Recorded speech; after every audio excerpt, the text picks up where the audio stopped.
Alright, good evening everyone. It's good to have you all here on Speed Gaming 3. My name is Decklink and tonight I will be commentating the match, rather the weekly race of SMZ3 that's hosted every time here on Speed Gaming. And of course, today it's going to be normal logic. We're going to be following Metroid and Maniacal as they progress through both Zebes and Hyrule. The objective of the game is pretty simple, and most people who have visited the stream should know. But for those who are new, objective is either actually defeat both Brain and, of course, Ganon. As we wait for the runners and everyone to get ready, we'll be starting in just a bit, and I hope that everyone will enjoy themselves here. As, well, these runners are going to be showing us what they can do.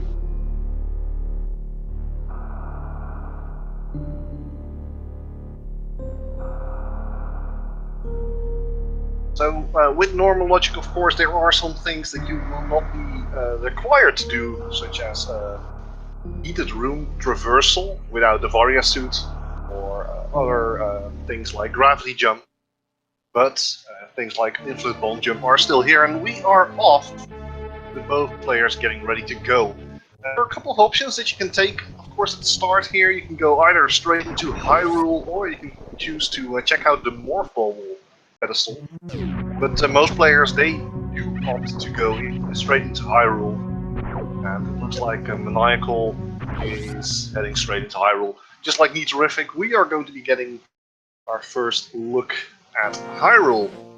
There's an option, you can always start with checking the Legilia Island, just the red rupee, so both players are going to be saving and quitting, and heading over to the Sanctuary. And of course, it's terrific heading over to Link's house, Maniacal heading over to Sanctuary, Super Missile found the Sanctuary, and a bit of money by Metroid here. Here's a first look at the map. We have a red crystal at Eastern Palace, a normal crystal at Tower of Hera, and of course a pendant, non-green, at Desert Palace. And, I like how these runners are taking different approaches and how this is at the start of the game. Metroid choosing to go to Hyrule Castle, finding a, I think a tier 3 pool. Wow, that's a tongue twister right there. And immediately, of course, Maniacal finding some bombs, so that's very useful as well. Arrows found in the secret passage. And we're going to get a quick look at whether or not this is going to be Aghanim required for the Lumberjack item, where we find an energy tank. So Aghanim is not specifically required for the completion of the game. Unless, of course, that's going to be our only way into Dark World. But Metroid now going to be tracing Maniacal steps and heading over to the Sanctuary. In the meantime, Maniacal going through the Lost Woods, looking to find some information here on what he's going to be getting, what they're going to be getting in the initial part. So we find the red rupee in the mushroom spot.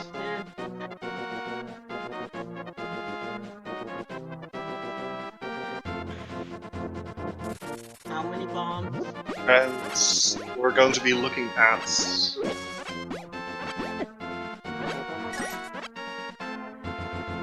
a nice continuation here. Some rupees again from the tier 1 tree pool.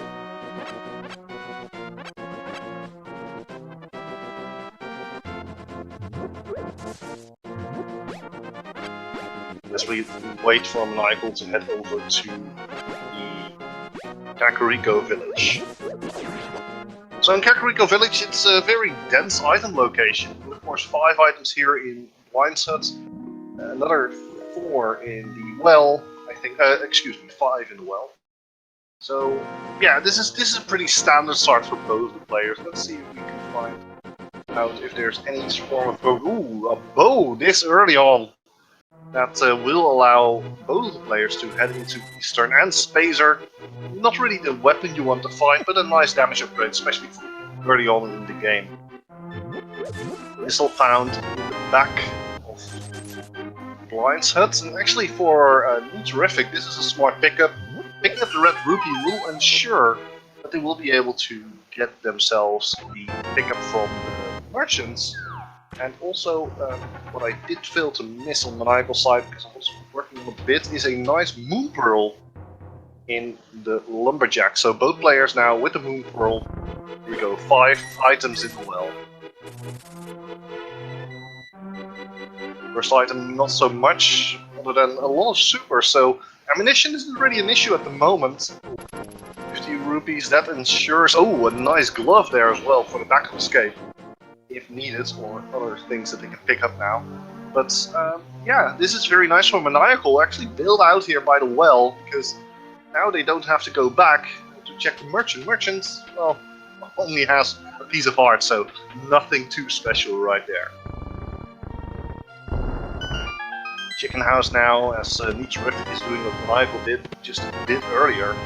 Maniacal is going to find the knee tank. A little bit of defensive capabilities for Super Metroid, but for now only the bow and the pearl against the aggressive items here in the Kakariko area. Maniacal just going to be completing the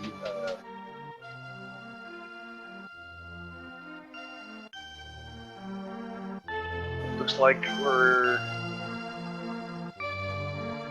waiting for... Unfortunately, we didn't quite catch what was on the Maniacal's side, so we'll just have to deal with Terrific a bit later on, as Terrific will check out all those items. A power bomb on the library, so that's also not required, given that we already have access to power bombs. Maniacal taking a bit of a...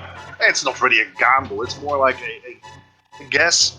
Well, we didn't get that much when going into Kakariko Village, so might as well just check out the race game. And to be fair, given the amount of items that are scattered between both Super Metroid and Hyrule, it's not that bad. Only the issue is 50 rupees for a little bit of time loss. I'm not quite sure if that's worth it yet. However, now with the gloves in hand for both of the players and the bows, I would not put it past them to go straight over to the eastern area. But first, Maniacal, getting that progression, will head over straight into the back of escape.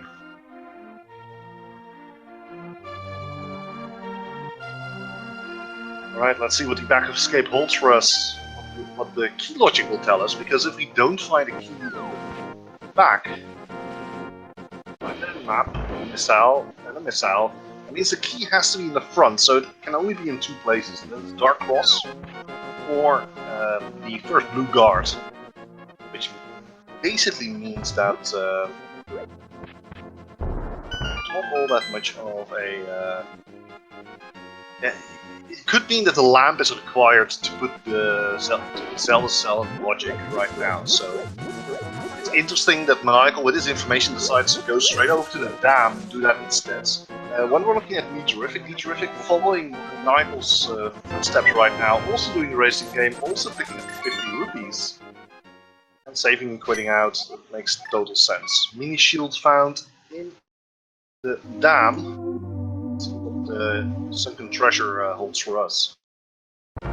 Meantime, Terrific also, just like Maniacal, deciding to go to the sanctuary right after the race game, and probably going to be doing exactly the same, yeah. So going straight into the back of escape, and checking out what those items are. It's not really what you want to find, 2 missile packs, and of course, a map. 300 rupees are sunken treasure, and that's actually pretty good here for Maniacal, because with the gloves, it is now possible to head straight over to the Ice Rod Cave, and near the Ice Rod Cave there is a rock that you can pick up for 20 rupees each time you enter, so that might be Maniacal's next play, to make sure that the Zora money is available. Now, the Modern Cave, it's a matter of getting those bombs to hit with only 2 hearts. It's a bit of a precarious situation, but Maniacal's doing a very good job at deleting those mini mold arms, whereas Terrific decides to do a quick hoolighan to fill up on money and prepare for Zora. There's the wave beam. on the side of Maniacal, and some power bombs as well. So pretty good start here for Maniacal. Wave Beam is very useful.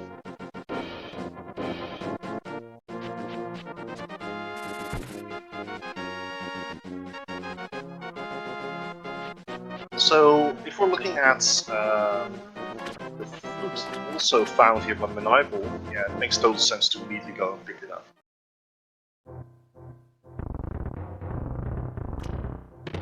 I see a question about how does the lamp put Zelda Cell in logic. Well, it puts Zelda Cell in logic only if the small key is in dark crossed. Because there is a possibility where you can actually use the small key in the back of escape, and as a result, you cannot progress all the way up to Zelda Cell. So, unless the second key is available without the lamp, cannot. It's not in logic. That's how the logic chain works. But a nice find there with the flute. That's going to be making overworld travel active as Maniacal activates it.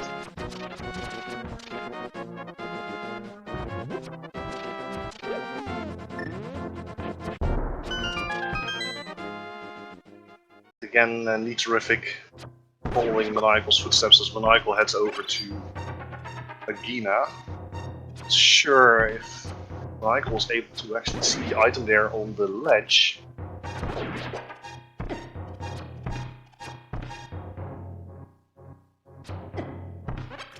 Maniacal now getting ready to pick up the item here in this cave over here. Let's see what it is. It is a missile pack, so not all that much. Terrific now, finding the flute as well, finding the wave beam. It's again going to be following Maniacal's footsteps right here.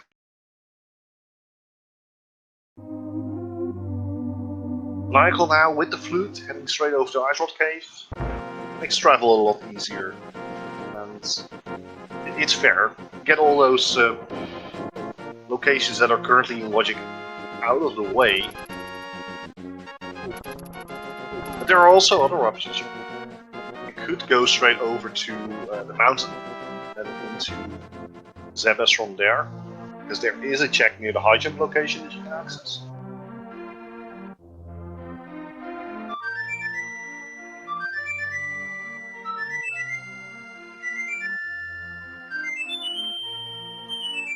Maniacal doing as expected, heading straight into the cave that is blocked by the rock to get a little bit of money.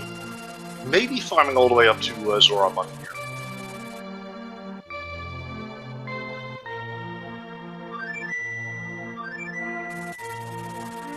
Terrific having activated the flute as well. Pretty much doing the same thing. So both Maniacal and Niterific having done almost the same, the only difference being, of course, that Maniacal does not know what is on Uncle or in the secret passage. And Niterific now, of course, with the Holy Hand, does not have to do this farming strategy that Maniacal is carrying out. And as a result, saves a little bit of time there. Assuming the crab will not kill him on the way in. Maniacal now setting up for the fake flipper. It's a nice glitch which allows you to swim without the flippers. I would not be surprised if Maniacal goes and checks out the man on the bridge as well. To see what that one is holding. The last couple of seeds that haven't played, at least that I've been rolling, had either Moonpearl or Morphle Man on the bridge, so let's find out what it has today. It can't be the Moonpearl, they already have that. And it is the the mirror. Well, that means that the mirror is flipper locked. That's a very big sequence break there from Maniacal. Niterific is going to be getting exactly the same, because both of them are, like I said, following each other's footsteps right now. But the mirror allowing for the access of Tower of Hera out of logic, so until we find the flippers, they know that checks will be out of logic, and it all depends on whether or not we need the flippers for the seed. If Swamp is a crystal, we'll have to find those flippers. If Swamp is a pendant, then it is possible that they can finish the seed without ever finding the flippers. But it's of course a risk. When you sequence break, you need to keep in mind where the logic wants you to go. The Nile now. Check out what's on Sora Ledge. It's the Ice Rod, so unless Maniacal knows how to either do the double water walk, which you require the boots plus the moon pearl for, well, they do have the moon pearl already. And the other option is of course Ancilla deletion, overload, which allows you to jump into the water, effectively deleting your splash, as a result of being able to access the ice rod. This is not working, Maniacal. There is, Maniacal does have the bow. So it's, I believe, 3 arrows, then drop 2 bombs, and jump down. Maniacal can try it one more time.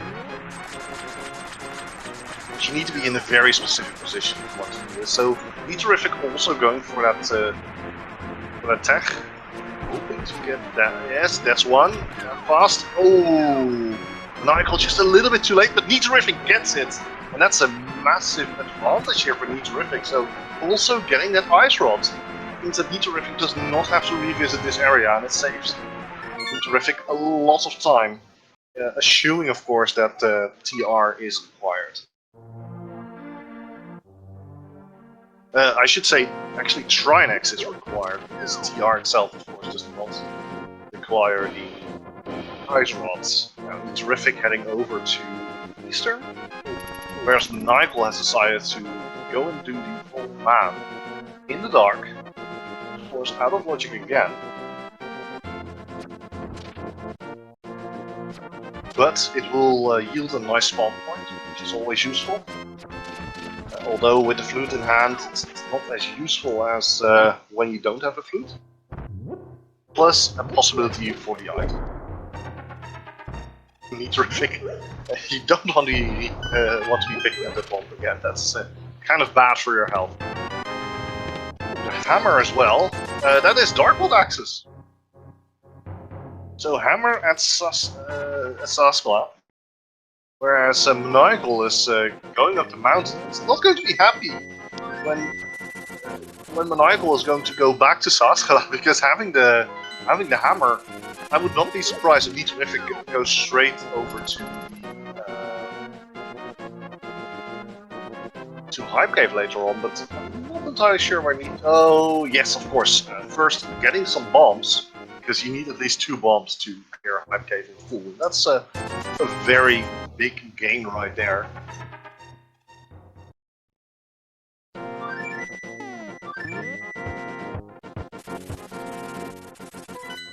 So flutes will probably be fluting to 4. And here we have a nice Darkwood check. So it's TR as a pendant, Swamp is a crystal, so flippers are required. I saw Mire being the red crystal. And if I saw it correctly, it was Thieves Town pendant as well, and then specifically the green pendant. So yeah, here we have the confirmation: green pendant Thieves Town, red crystal Mire, and a red pendant TR. So we have Maniacal heading into Tower of Hera.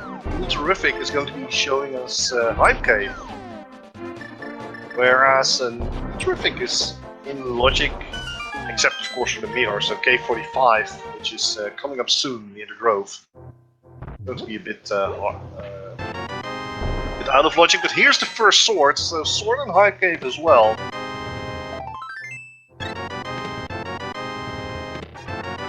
And that's about it. So a little bit of a missile, but yeah, first sword here for Terrific. Having picked up the ice rods. And Maniacal only getting a missile for for the troubles of going into Zebes. Maybe a check here at the heated room. Yeah, Croc Escape only 5 arrows and Maniacal immediately resets. So a thing that will happen is if you just went through one of the game-changing portals, so from Zebes to Hyrule or the other way around, and you reset, you end up at the wrecked ship. Of course, saving, quitting, and then resetting out of Hyrule also puts you at the wrecked ship, the landing site. My apologies. That's a good way to get yourself back into Super Metroid. Just a rupee here at the K45 near the Grove. Michael will be picking up the hammer relatively soon here.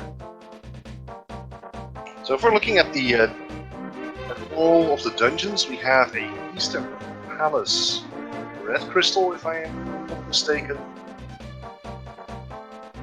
We have a Desert Palace pendant. And we have a terrific thing over to the digging game.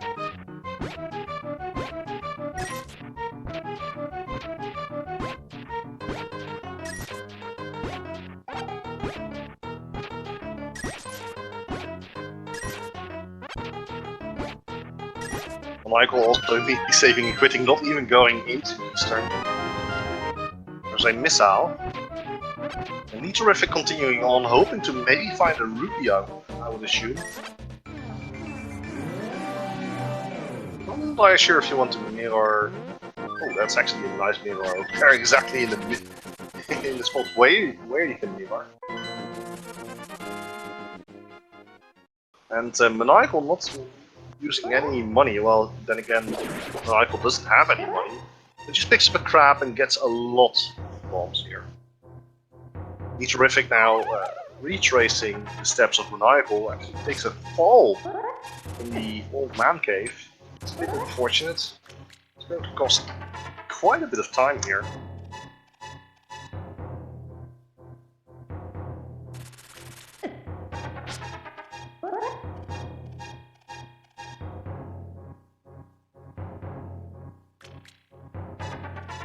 So to recap, we know that TR is a pendant.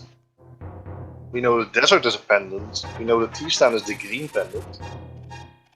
Eastern and Mire are both red crystals.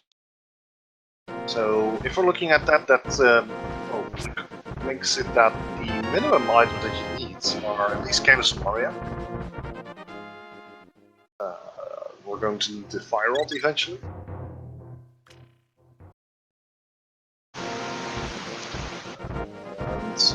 Let's see, Titus, of course. Hookshot is going to be required. That's quite a list of items that we need for Zelda. And well, finding the ice rod here also puts us in the position where we have to ask ourselves: is it going to be Triax required? So for now, Nitorific and Maniacal, they're starting to diverge here a bit. More Zelda. Nitorific, of course, going to be finding more super missiles. And Maniacal heading over to Dark Hyrule. Nitorific actually decided to pick up the super missile, and I agree with this choice. But, especially super missiles, they are very useful if you don't know if you're getting charged or not. Another set of super missiles on the pyramid ledge as well.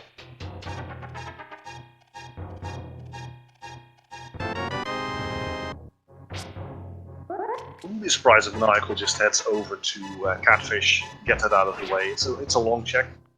If you can do it, it feels like something you can easily tie in with the pyramid check. It's also something that your opponent might completely skip out, given the time it takes to get there.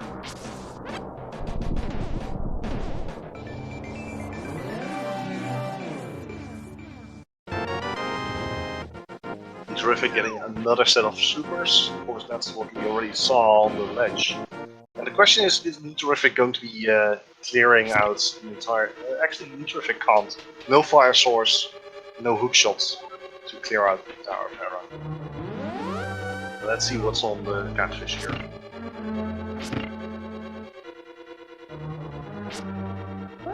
Catfish, what will you give us today?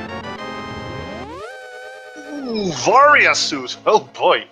Oh boy, oh boy, oh boy. That's a big find right there for Maniacal. Varia suit on the catfish.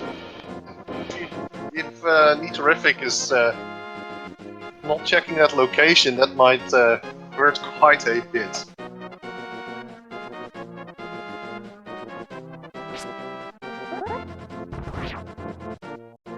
Now though, Nitorific checking out the floating islands. That's just an energy tank. Nitorific actually going. That's an interesting choice. Skipping Spike Cave, heading straight over to Paradox Cave. That feels like the wrong decision here. That's up to Nitorific. Maybe Nitorific is banking on that maybe the boots are in here, and that will make the trip down Spike Cave a lot faster. And the biggest issue you're running into right now is the fact that if you find something here, for instance, like Chain of Burnout, you're going to be forced to oof, the hookshot as well. Yeah, exactly. Spiral Cave is a very slow check without the boots, but Nitorific actually choosing to go through Paradox first and then. Not sure what Maniacal's trying. Oh, just checking what this is. So Maniacal's doing the other thing. That's going straight into Spiral Cave, and Spiral Cave puts you at the bottom of the mountain. That means you don't have to do that bomb jump through Paradox Cave and then go up a few swings. So in the end, both players actually ending up in more or less the same spot. The only difference being that Maniacal has the Varia suit. Yeah, not Spike Cave, Spiral Cave, my bad. Spike Cave was with kind of burnout. The biggest issue you run into is if Maniacal would have found the Cane of Burna in this Spiral Cave, then you could go to Spike Cave immediately after doing Paradox. But only rupees, that's going to be a save and quit. And yeah, I need to... I have to wonder, where are you going after finding all of this? Are you going to be heading straight into Pod? Pod is an option. You have the bow, you have the hammer. You have to mirror to quickly traverse over to Eastern Palace. But yeah, there are a lot of options right now. In this case, Nitorific just going to head over to Skullwoods. Or rather, I should say, the Skullwoods area, assuming he goes through they go through the portal. But yeah, the Eastern Palace Palace of Darkness combination feels very good at this point.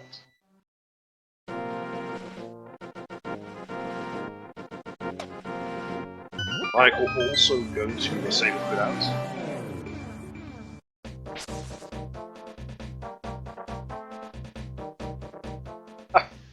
Nitorific going to the Skullwood, so it feels very nice for Nitorific. It all depends on when are they going to be finding some more items for Super Metroid, because right now Maniacal has the Varia suit. But other than that, not really anything that will allow them to actually progress there.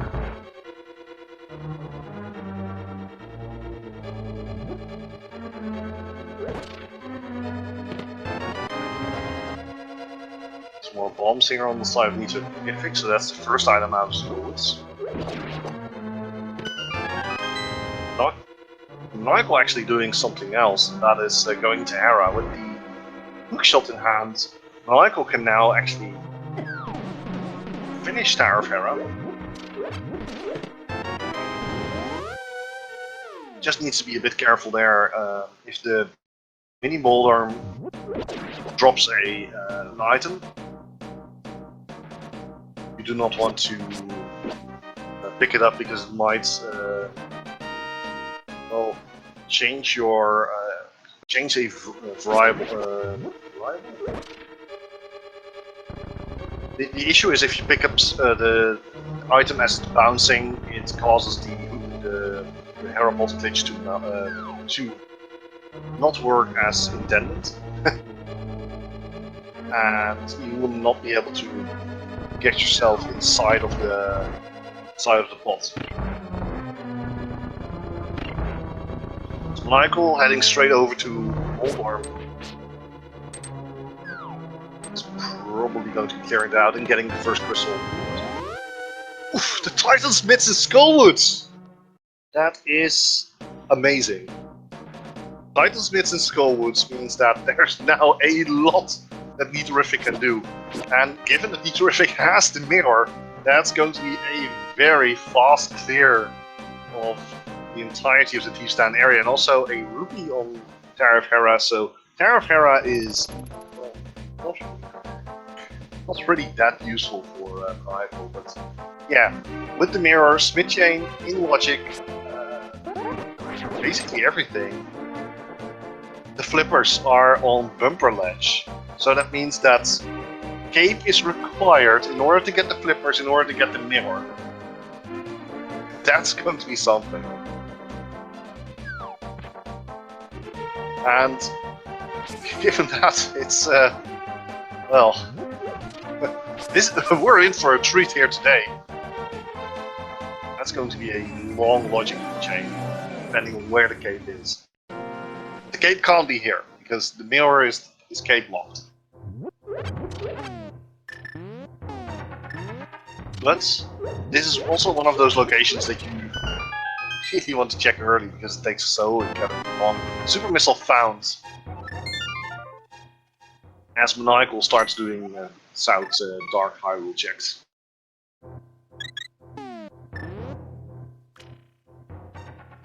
So with Maniacal not being able to pick up the Ice Rod early on, it might not be that bad, given that TR is of course a pendant.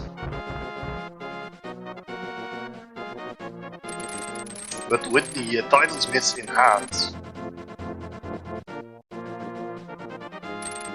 Metroid doing the play that most people would do, and that's head straight into Super Bunny Cave and Hookshot Cave.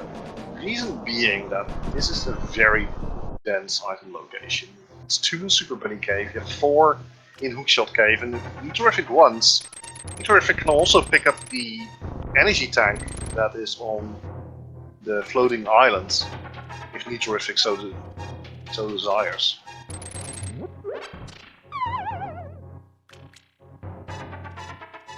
We're still looking for the Morphball. We're about half an hour in. There's Grapple. Let's see, Grapple, what does that put in logic?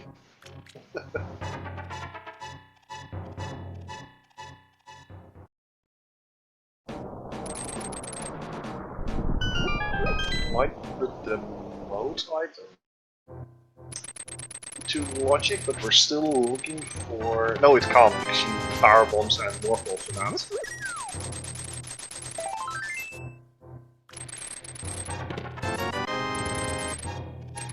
Looking for it. And another set of supers. So far, nothing. Metroid actually going for the E-Tank here. I like this play. It's really early on, and having those additional tanks is going to help Metroid a lot in terms of survivability in Metroid.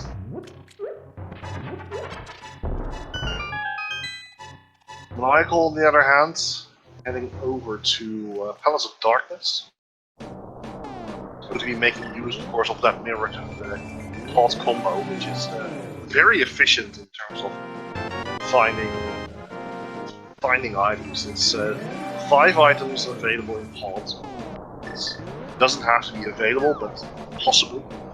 And a possible 3 items to reach in Crystal Palace.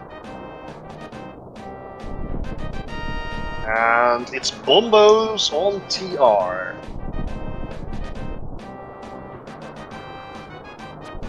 That's quite the thing. Let's see, where's Metroid going this time? Careful, be terrific. Those things hurt.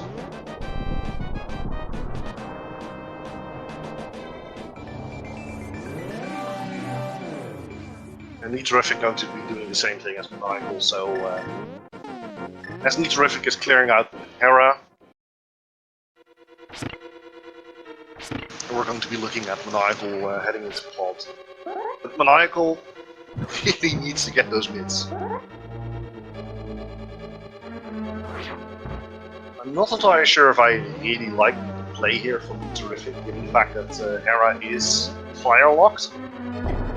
And the big issue with this is you have a lot of options here to go over to the split chain, do that, do hammer pegs as well. There's a lot of possibilities for good items to be hidden.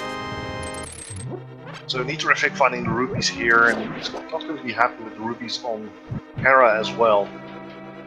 Michael, in the meantime, finding a second key at the top. Who's one? Another key.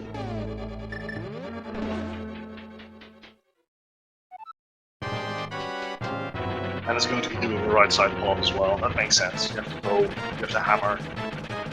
It's easy to make use of that.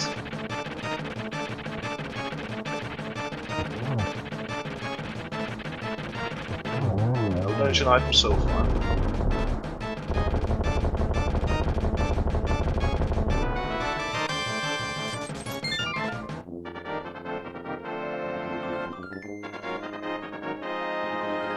This is going to be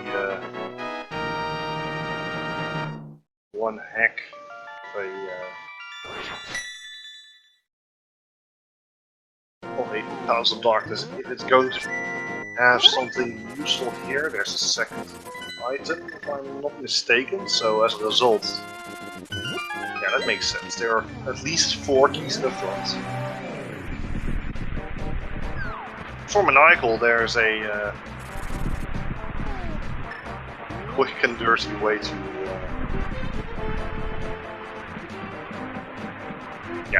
drop the bomb, flip the switch, and head over to either the Palace of Darkness back, and another coin here over on the Desert Palace. So with Flute, of course, and Titus Mids, Desert Palace is accessible, so not too bad of an idea here by Terrific, trying to follow the logic here. Let's see what we will find over here in this chest. It's a key, and that puts Harmless Hellway into logic. With just a spark, so Maniacal's probably going to be doing the Dark Basement as well as the Dark Maze, and that makes total sense. Because, well, it's not really a hard move, especially this one. There's the big key. And a compass. And the high jump boots have been found on the side of Terrific, if I'm not if I'm seeing this well, and I believe that that gives access over to Norfair.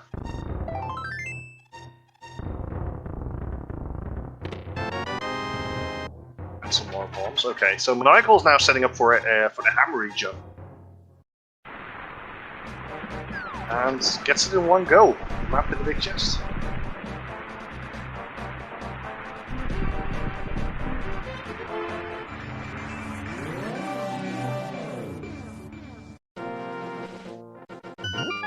The space jump in the Dark Maze, oh my words! Quake on the side of Terrific. Terrific picking up the Quake means that Mire is Quake Medallion entrance, and also Silver's found on the side of Maniacal here. So we have Space Jump on the right side for Maniacal, Silver Arrows, and Quake and high jump boots for Terrific.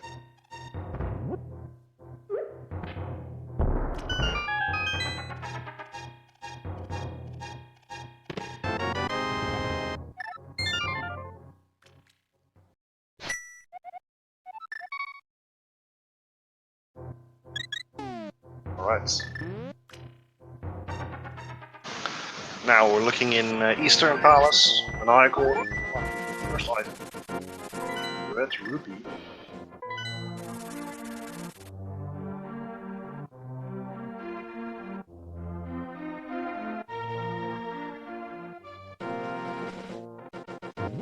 Now, of course, with the mids, Niterific does not have to take the long route and just go straight into the portal.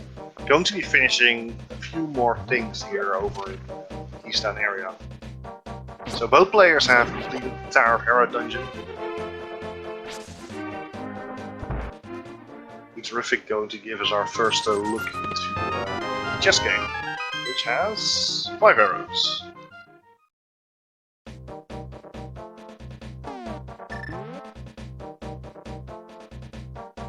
Heading over to the brewery.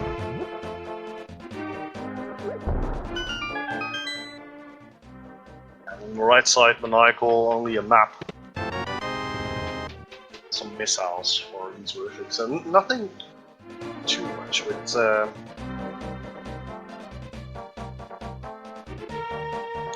Maniacal. Ooh, the book in Eastern Palace. That's a big one. That will give our runners the option to check pedestal the first time they are going to be near the School Woods area again. Or at least going to give Michael the opportunity. It's also item 2 here from Eastern Palace.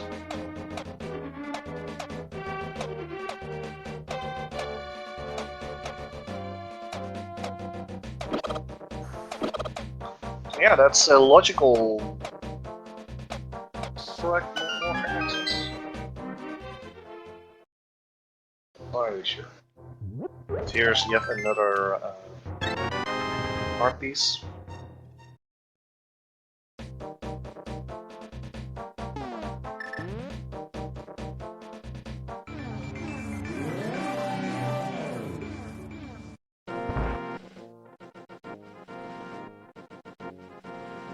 Let's see what's on the Smith chain here.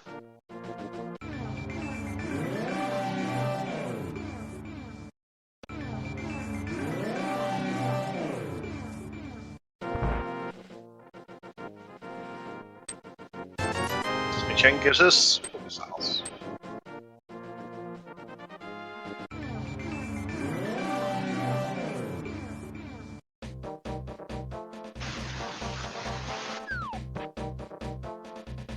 That's up to me, terrific, but I'm not entirely sure if you want to leave your portal here. Just need terrific.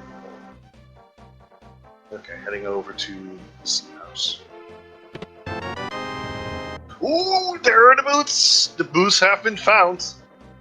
They were in the shoe house. Now, Niterific, pick up those. Pick up the chests. Niterific is going to be leaving the portal right in front of Thieves Town. I'm not entirely sure whether or not that is faster in the end, but at the very least going into Sea House. Finding those boots, that's a major thing here, because for every minute that passes with Niterific having the boots, that's a time loss for Maniacal.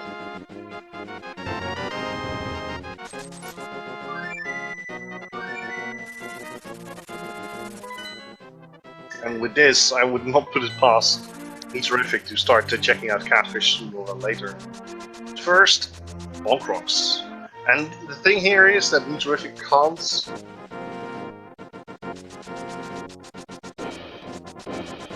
actually check, or rather save and quit out.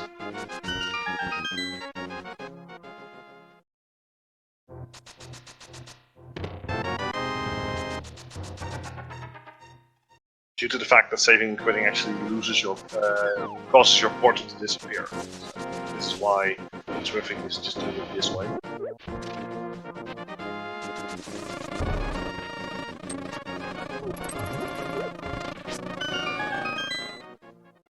Let's find out what Niterific has to offer for us today here.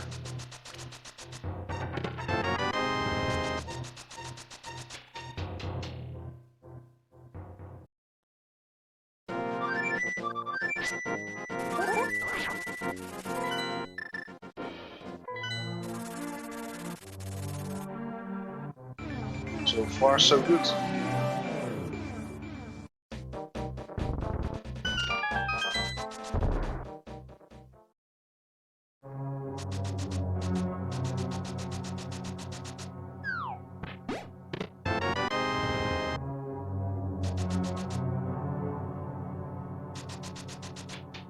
And let's go into Thieves Town.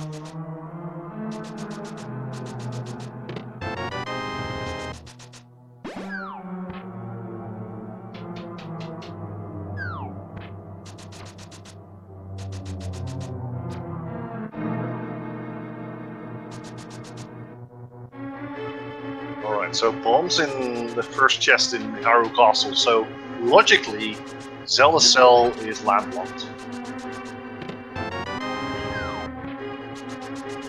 He found really terrific here, so that does help quite a bit.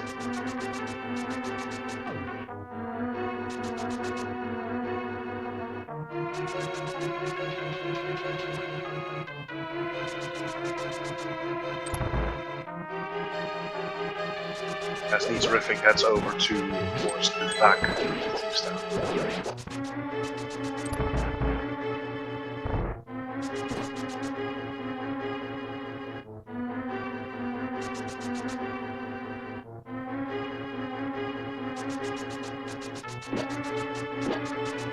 And that's the perfect dash for Niterific. Very well done. As Niterific continues on to the attic, and Maniacal goes and checks out the final chest. It's just a fireball.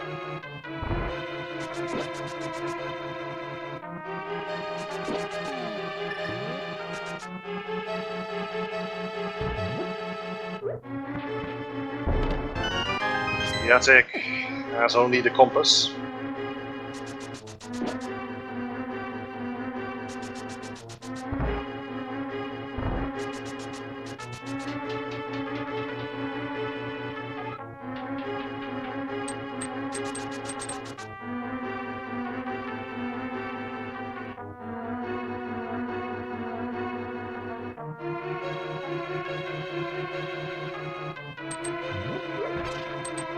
As Niterific continues over here. So Niterific, of course, first pet check it is, and turn anti-fairies into fairies. So that is the magic powder.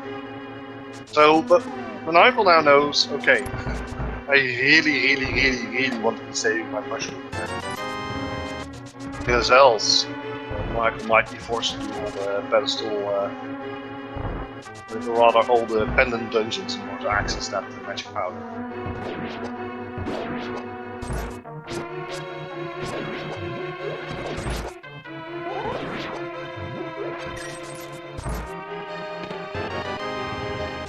And the bottle. So the bottle is going to be very useful in giving them yet another check. So to recap, we have both of our players with title smiths. I think, correction, we have the terrific with the title smiths. We have Space Jump on Maniacal, as well as Varia suits. So there are plenty of things that can be explored right now. But for now, the terrific heading over to blinds. Let's see how that pans out.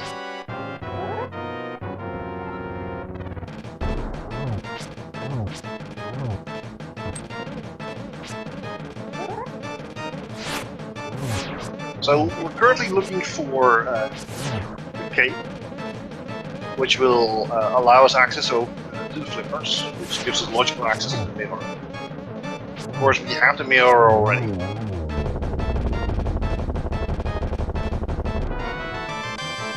But the advantage of course, getting the cape and then the flippers will be that both runners can immediately access Swamp, which is a very dense item location, if they so desire. Now though, the Maniacal has opted not, rather a few moments back, Maniacal opted not to finish off Pod, which makes sense given the fact that Pod is kind of hard to do in the dark. We'll see what Niterific finds here. Yet another E-tank.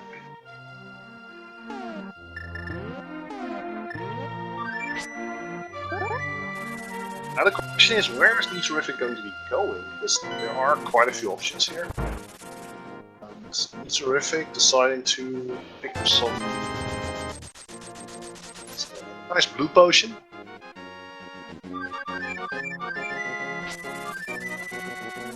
Yeah, the Titans bits on Metroid are going to allow Metroid to do a lot more here.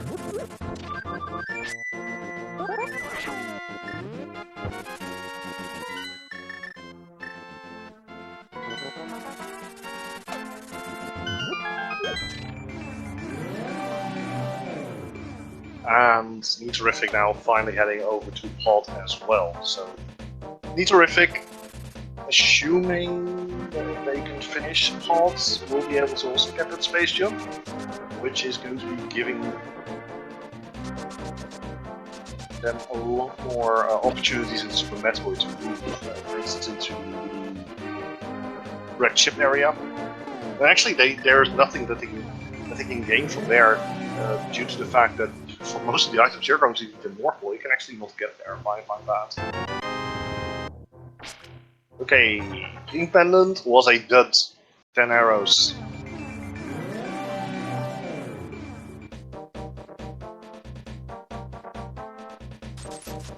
I haven't seen all that much of Super Metroid yet. There aren't that many checks that we can do there.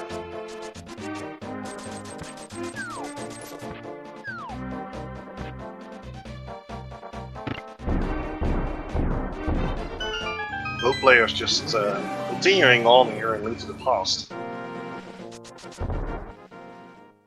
I think in over 50 minutes of gameplay, we have seen about a minute of Super Metroid gameplay. If it is, or maybe 2, when they went to check when they went for a check on high jump.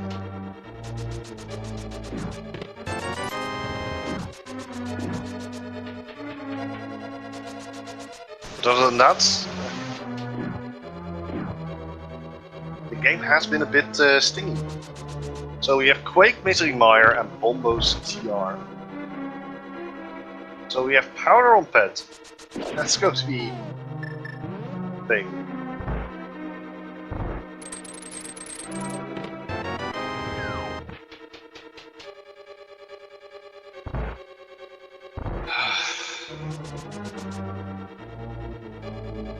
Well, there are a couple of things that you could have leading into the magic powder. So you could either have Morph Ball, that would be something. Morph Ball and Magic Bat is possible, which would effectively require Pet.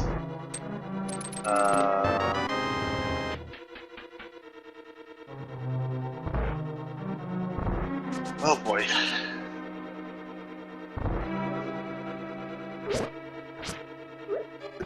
Let's see, so we're looking at logic right now. We have the book.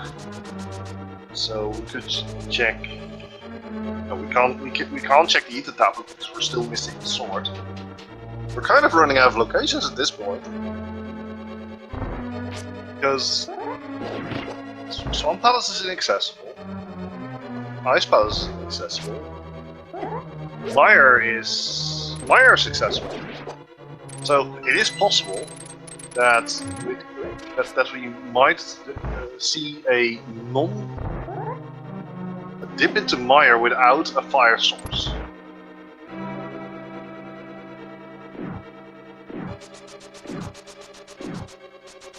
But at the same time, you can't enter lower Norfair because you need North Pole for that. Unless you find Screw Attack.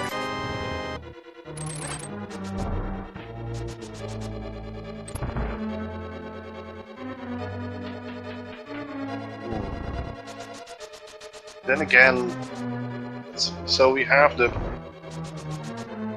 mirror led to the Mire medallion.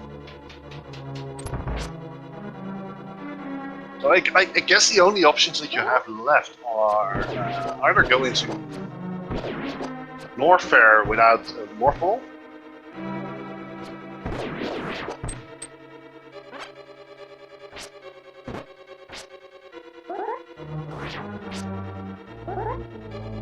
Is that even in logic? That is actually in logic. You can get all the way up to speed booster. Space jump is not in logic.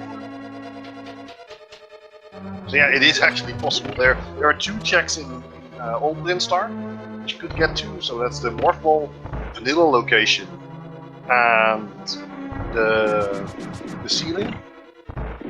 And then if we're looking at Norfair itself, you have the item in Double Mount at the bottom. You have the item at the top. You have the item before Wave.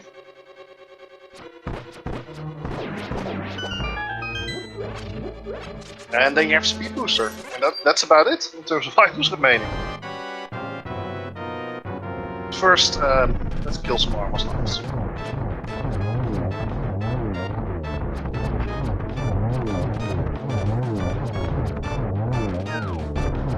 Yeah, the most logical location here would be, of course, given we found the Varia suit already, is going into Super Metroid and going over to Norfair. That would be most likely to play for now. So yeah, Bottle Turn-In is not, was a energy tank.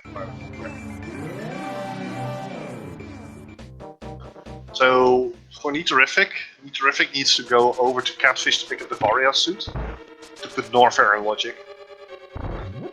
And also Green Pendant Hand-In was also nothing, so that's basically what it boils down to. There's nothing left. Village of Outcast has been cleared, including the Smith Chain, including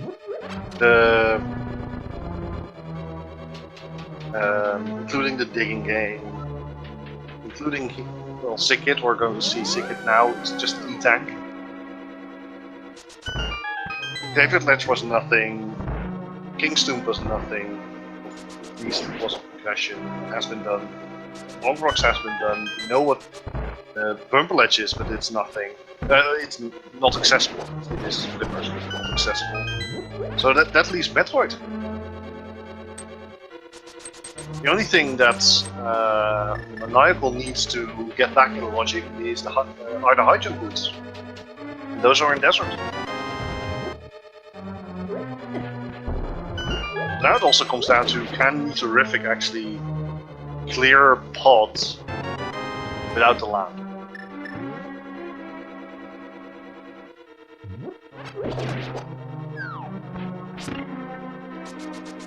And to be fair, with only seven hearts, maybe 8, it is a risky proposition for Nitorific. Even if Nitorific knows how to do dark rooms, those turtles can totally make your life miserable if you don't have a fire rod or a lamp to light up those rooms. So Maniacal heading over to Skullwoods, finally getting the bits. Assuming, of course, Maniacal goes into Skullwoods. And then both players will be... Well, I would say Maniacal is ahead at this point due to the fact that Maniacal actually checked the catfish. And finding Varia there.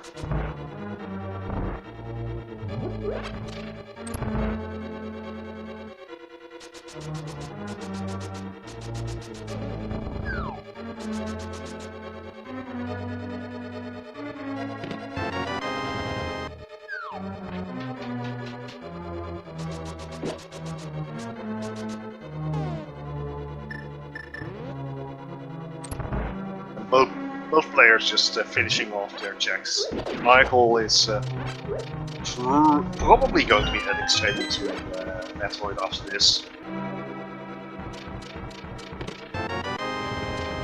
Although Michael could decide to go and do the Smith Chain first before heading into Metroid, but I very much doubt that. This might... Yeah, it works out. So, it was kind of close, because if you push the statue a bit too far to the left, then it will not register as pressing the button.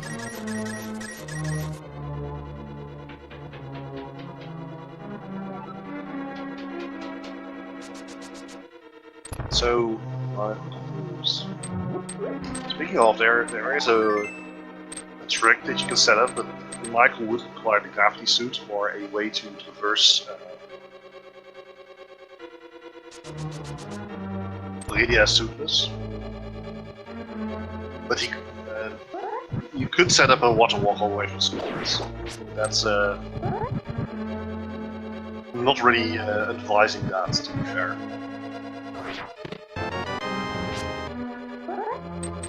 Terrific now also getting the items here.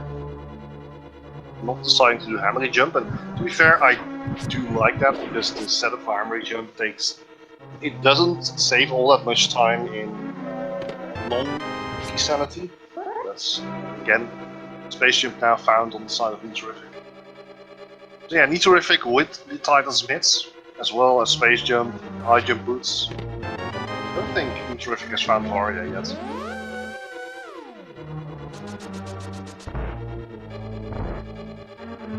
Terrific going for the attempt on the Helmasaur King.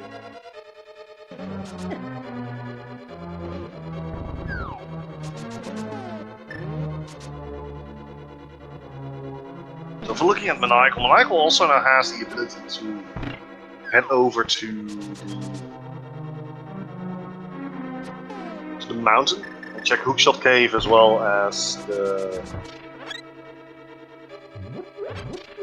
Super Bunny, although we know that it isn't going to be that use.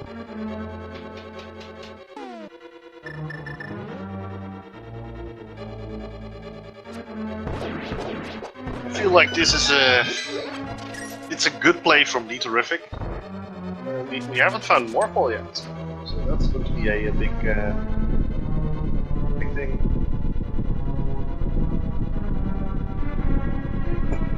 Zelda only seed, and the Morphle is going to be a Pyramid Fairy. Let's go.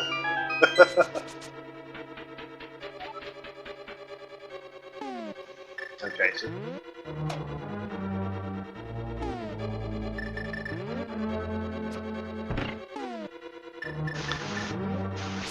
this is basically where I'm Terrific. Very careful.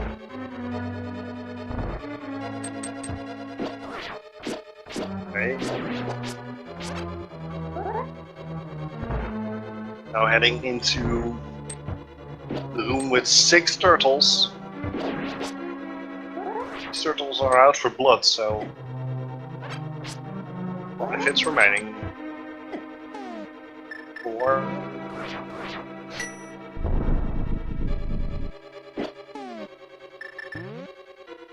Unfortunately, Quake doesn't really work against it. It doesn't flip them, even though you would expect it. Only 2 hearts remaining.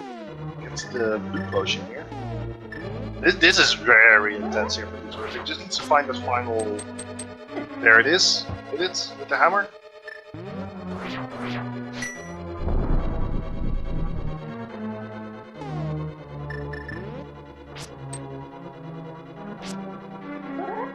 Oh, this is so tense here for Terrific. Taking all this time to get here, finds the turtle in the dark, but this is a very hard room. There it is. And not yet, still 1 turtle remaining. Where is it? There it is. I flipped it over. Unfortunately, Quake doesn't do all that much against the turtles, so Terrific. Oh, be careful, Terrific! As Michael is going to continue on in the desert area.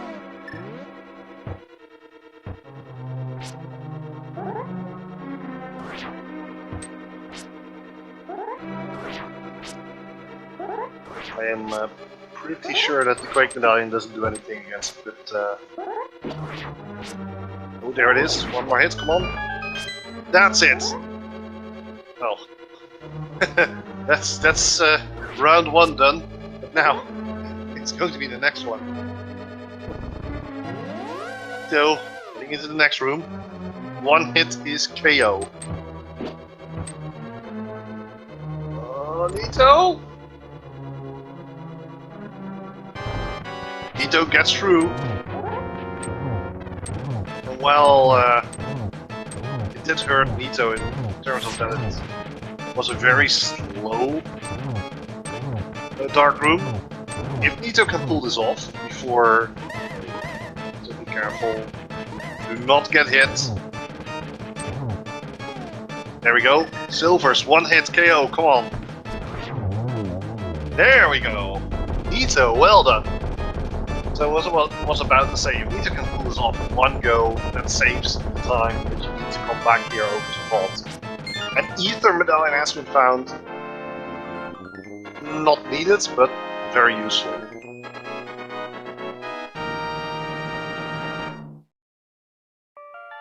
So right now we know that Eastern Palace is a red crystal, which means that both players now have one red crystal in their possession.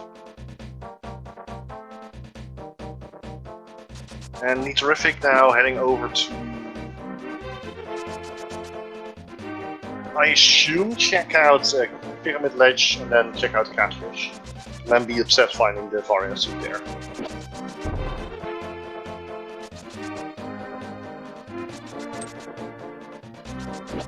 My expectation is that we will find the cape in Norfair, and then with the mirror we're going to be forced to the swamp. That's what I'm assuming. So Nitorific now also having the space jump, as well as the mids. That's pretty big.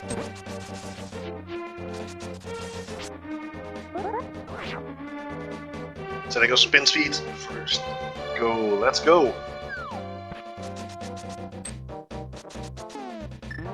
And now Maniacal heading into Super Metroid. Let's take a quick look here at what we'll find.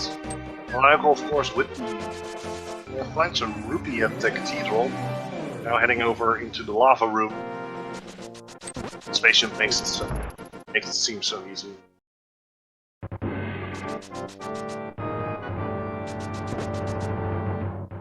Alright, what will we find here? Just a missile pack. But wait, there's more. And also, look at the ammo count. 60 normal missiles, but 15 supers. That's enough to kill Ridley and then again. Well, twice, but that's going to make the Ridley fight a lot more manageable without the charge beam. Alright, speed booster, missiles, what do you have for us? The 11th pack. And there's the cape, as expected, cape into flippers, into mirror. And Maniacal has regained logic except for the spaceship.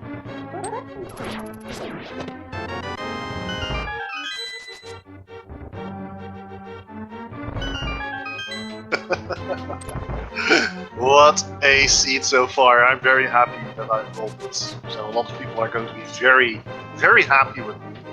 Now heading over to the first wave item. And this is also a thing. You need to be careful here, because if you fall down in the second area, actually, it doesn't matter, you have waves so you can come back. So never mind.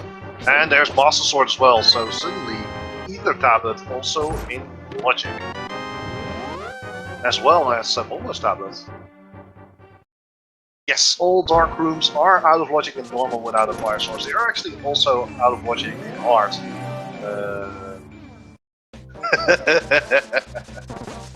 This is a good scene. I like it.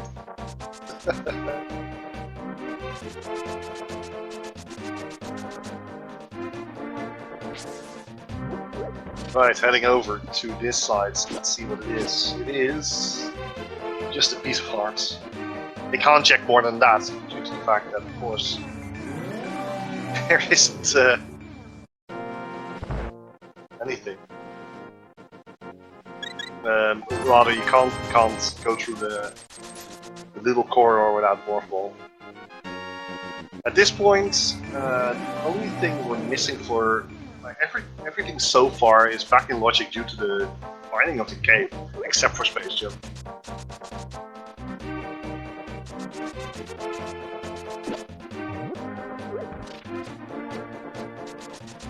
So this is a big one. So it's cave into flippers, into mirror, into quick medallion, which means that either quick medallion or the mirror leads to swamp. I would not be surprised if Maniacal decides to head over to swamp. Yeah, so one of the things here in the combo randomizer, which is different from standard randomizer or rather the single game Zelda randomizer, is that there's no difference between basic logic and advanced logic, which means that you always need the lamp to progress through dark rooms.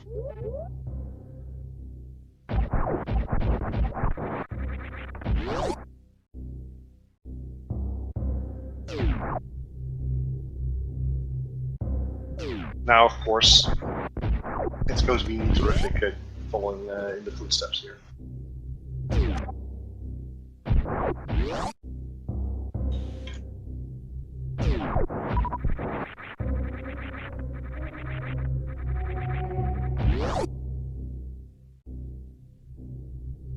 As we wait for movie players to continue on.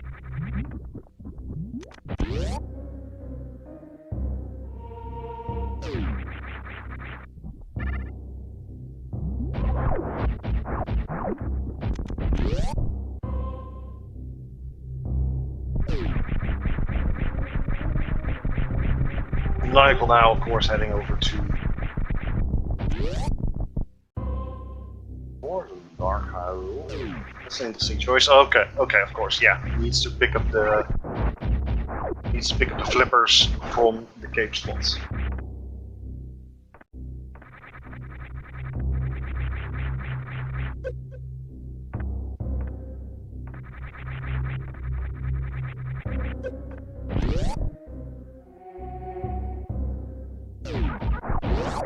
And of course, Maniacal, with the flippers, will be able to do quite a few things. There's a possibility to head into Swamp Palace here, which I would say is the best play at this point.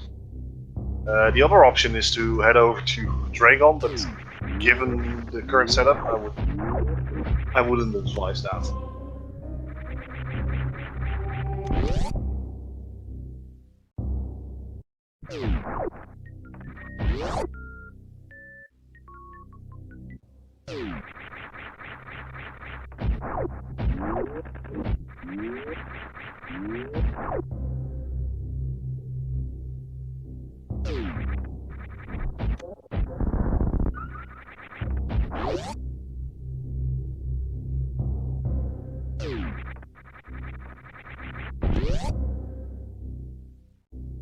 Alright.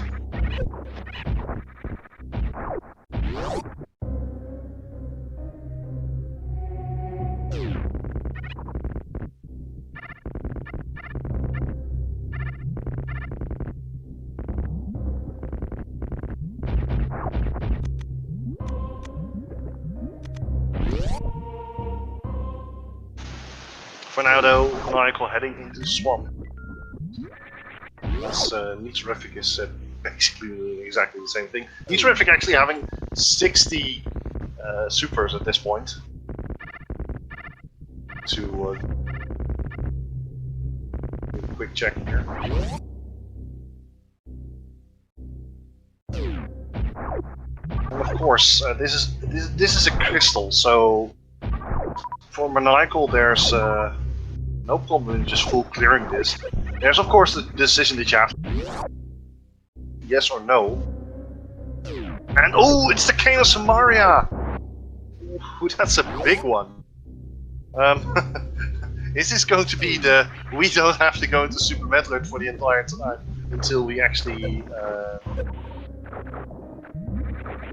get there?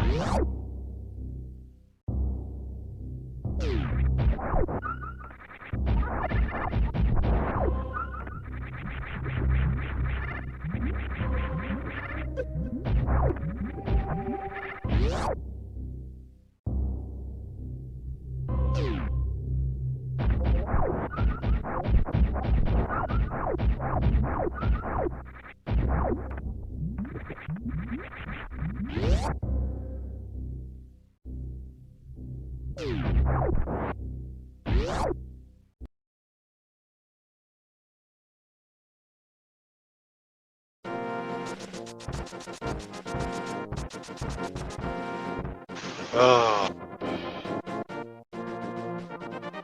It's going to be one of these days.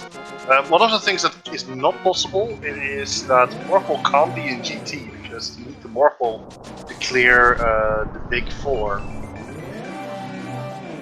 So, and if I recall correctly, the filling algorithm specifically prevents GT to have anything that could be required for the GT, for the G4. If the tablet has the Morphle, we got him. So that was quite a thing.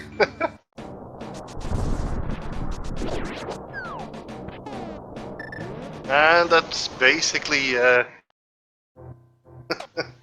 yes, that's basically it. Here we go. We can now do everything we want. Terrific going for Spike Cave. I like the fact that Terrific is immediately activating Cave.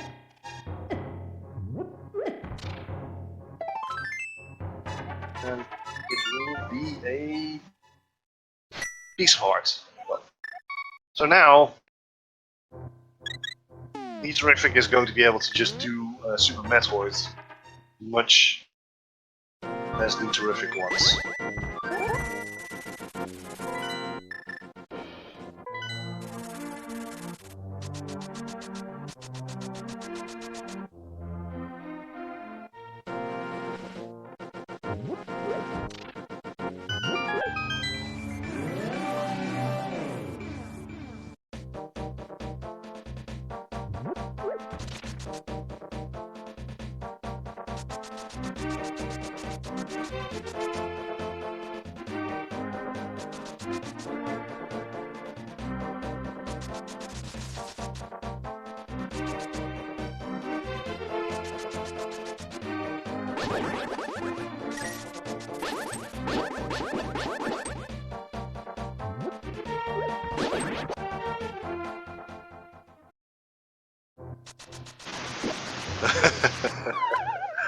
Well, in any case, of course, as the players are both just going through the motions here, Michael now heading over to Swamp Palace. But, we'll be looking to pick up some items here. Michael? Michael? Hello? Michael, you missed the chest! Michael! That's how it might be that all the items in the swamp have already been collected, and as a result does not need that.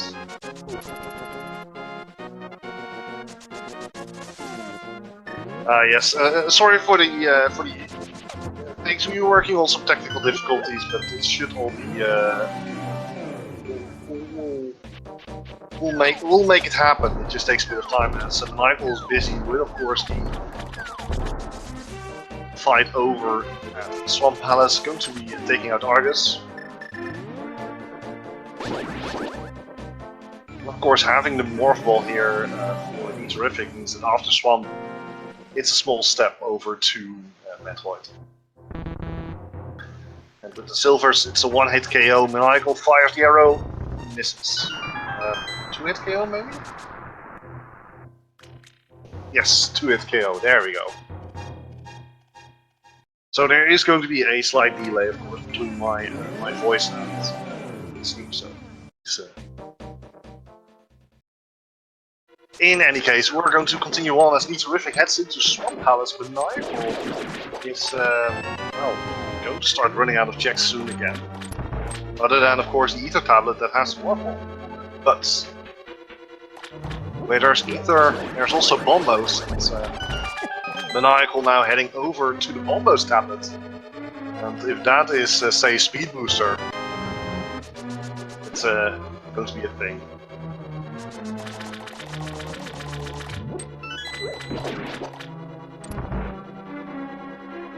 For Maniacal's sake, I hope it's nothing. And it actually isn't, so we find a piece of heart as Maniacal continues on to the Ether Tablet, which is a very smart idea. You get the Master Sword, and then you will get yourself an Ether Tablet as well if you want to. So a bit of a summary right now. Meteorific has the Morphle, Varia has Silver's Ice Rod, Samaria, Hookshot Boots, as well as High Jump, and then on the other side, and also has Space Jump Hammer, Mitts, or Moon Pearl, Flutes, Master Sword, Ether, Quake. Ether is of course not really required, but is quite useful for some of the rooms that have the Stathos in them, and of course the Flippers, else you could not enter Swamp. And I would say that Maniacal now has a significant lead here over Meteorific. As Maniacal picks up the Morph Bomb, and I wouldn't put it past Maniacal to just head straight back into... actually, this is Ridley access, so I wouldn't put it past Maniacal to head straight into Lower Norfair at this point, and just do Ridley. There, with 60 supers, that should be quite doable. And Maniacal is actually heading straight into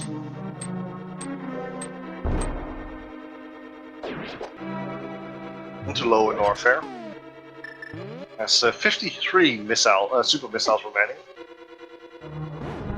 A couple of power bombs, and a piece of hearts. The question is, does Maniacals go to do Golden Dorizo? Oh, there's Gravity! Oh, that's isn't that Metroid? That's almost Metroid Go mode. That's a big find. I like this seed. This is a good seed. Yeah, Gravity behind Golden Dorizo. That is a big thing. The only thing we're looking for now is basically a well, with Zep Skip this should be enough. Yeah, this is Super Metroid Go from Nigel.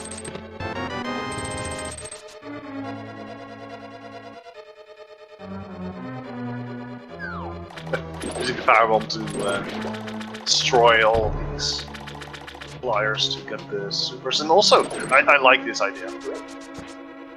I like this idea. Just head out of the room, come back, drop another power bomb, and farm the supers here. But something Maniacal does need to keep in mind, that you do need some power bombs to get over to Ridley. So using all of them is a bit of a might leave you a bit low, but Maniacal has the ability to just do that. And yeah, there are two options. You can either farm here or you can farm the Ridley. Advantage being that these guarantee a super missile drop. Maniacal with the Zep Skip, which I have no doubt that Maniacal can do, is final ammo, I think. So the reason why Maniacal didn't go into Misery Mire is it's pretty simple in that he does not have a fire source. And without a fire source, you're not going to be able to clear the Misery Mire. Given that the only thing we need to full clear everything here in Metroid is Speed Booster, I think that Maniacal, careful, doing this is fine. Just have to be a bit careful here that he doesn't miss the drop. Although picking up the missiles, I would do it, yeah.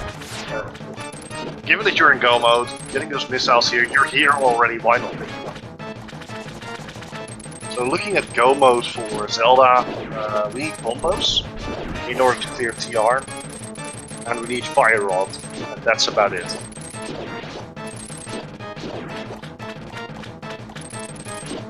big thing Maniacal needs to realize is that Palace of Darkness is still not cleared, and that's a big time investment. Good movement here by Maniacal.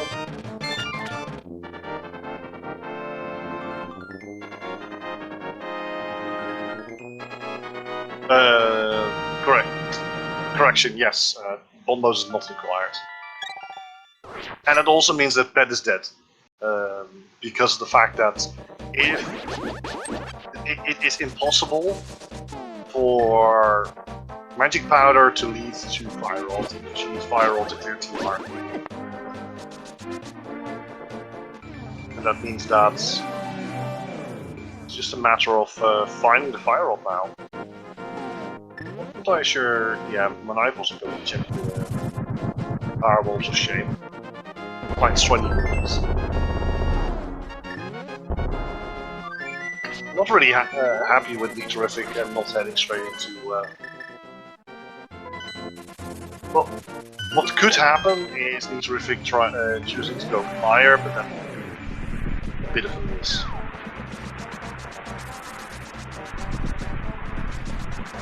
But regardless, the only pedestal is gone. There's no combination. We know that Aghanim is not required.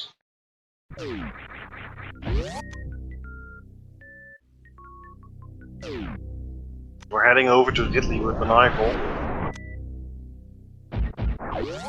42 super should be more than enough for Maniacal, who is quite adept at taking out Ridley. So Ridley trying to force Ridley into the bounce fight.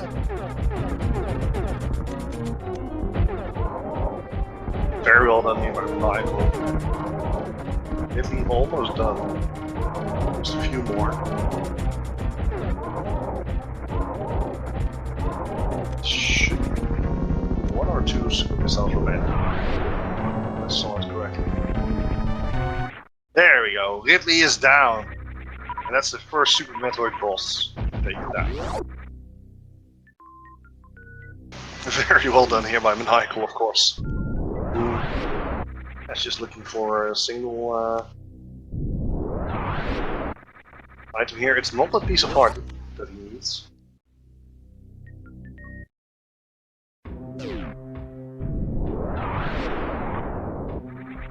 And as we get to enjoy the music of Law and Norfair here from Terrific. And Terrific actually going for the same trick as Michael. Deciding to, well, it's not really a trick, it's more like an easy way to farm up some supers, given the guaranteed supers that drop from these flyers. So, Maniacal heading out of... trying to head out of Norfair. It's a better way to put it. Does need to be a bit careful, but has plenty of health to work with. His worst case scenario is, of course, take a few hits in rapid succession from the enemies in the next room. Well, technically it's the same.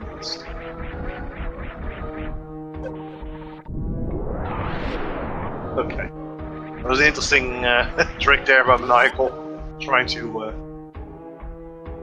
move upwards with the X-ray. Yeah, the power bombs of shame were 20 rupees for Maniacal.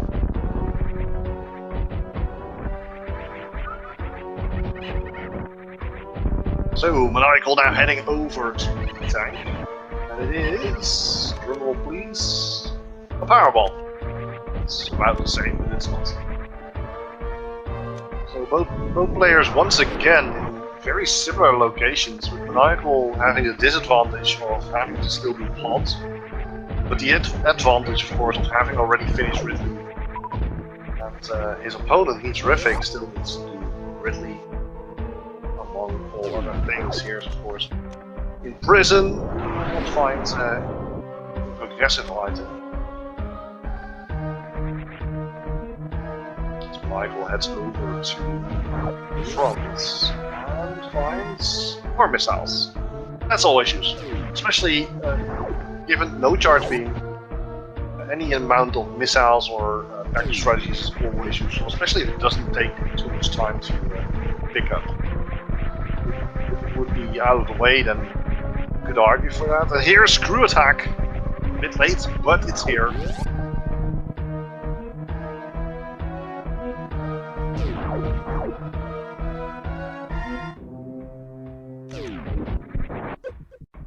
Now it's just a matter of going through these destructible walls and heading back into, well, Upper Norfair.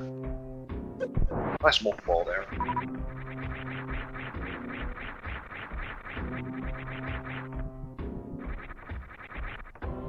Now heading over to the other side. This part they couldn't check before because of the fact that the morph ball was missing. But now, with the morph ball, the only item that they need is the fire off for go mode. Where is it? Where's the fire rolls? I'm betting on TR somewhere. That would be too wild in terms of expectations, given the way that this scene has gone. So we know the cathedral doesn't have anything. Vehicle now heading down towards Croc, perhaps? Yeah, Wave Beam makes that easy. And Vehicle just going all the way down, ending up in the lava room. And continuing on, I'm not sure if that's the actual name, now heading over to Rock. I'm expecting Maniacal to actually take a save here, so that if there's nothing in the Croc area, you can just reset out and be on your merry way.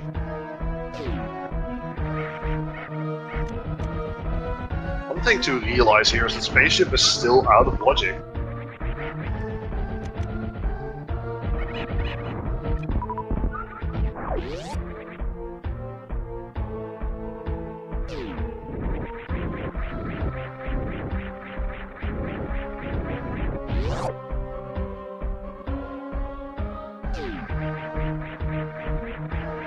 Now we push the Croc into the lava. The missile got pushed out as Nitzerific is heading over to Ridley. And it's just a big 20.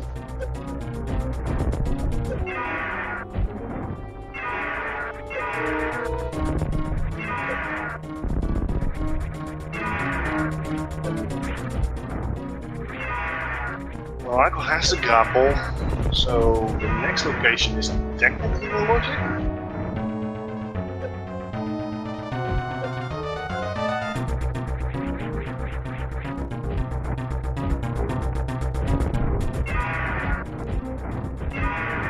That's going to be a big question mark here for Michael. Is it worth it?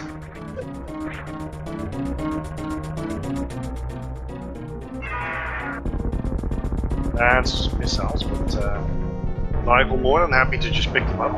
And he's terrific finishing off the Ridley fight. Well done. That's both players now at both players with one boss defeated in Metroid, but terrific having the advance in Zelda. And we find another missile pack here over at Croc. Maniacal is just going to continue on, knowing that the next checks are not in logic, if I recall correctly, due to the fact that Maniacal does not have speed booster. It does of course have the spaceship, so it's not that hard to go up there. It's super.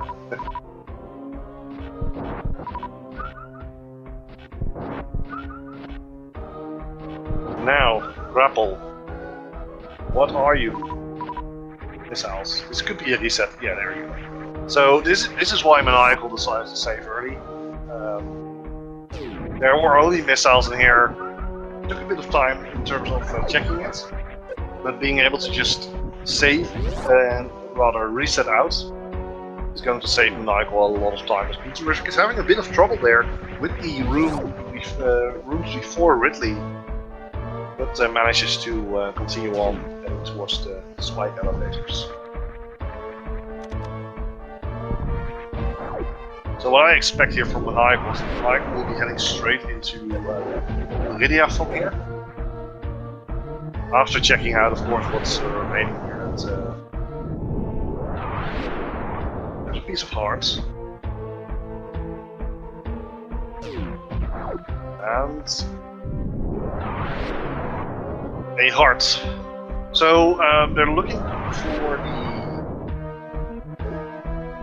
for the fire rod. The fire rod's go at this point.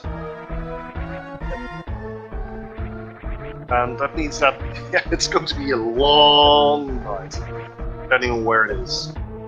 Because it can be... They can go for the mockball here as well. I'm not sure. It feels kinda... I don't know how I feel about this one. I like the idea.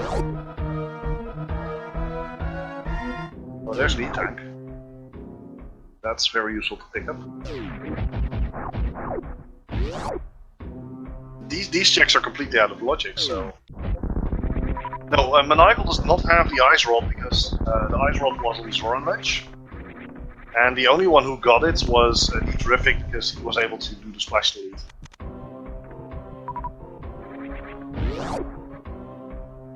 So for now, again, Terrific following Maniacal's track here. Another set of missiles.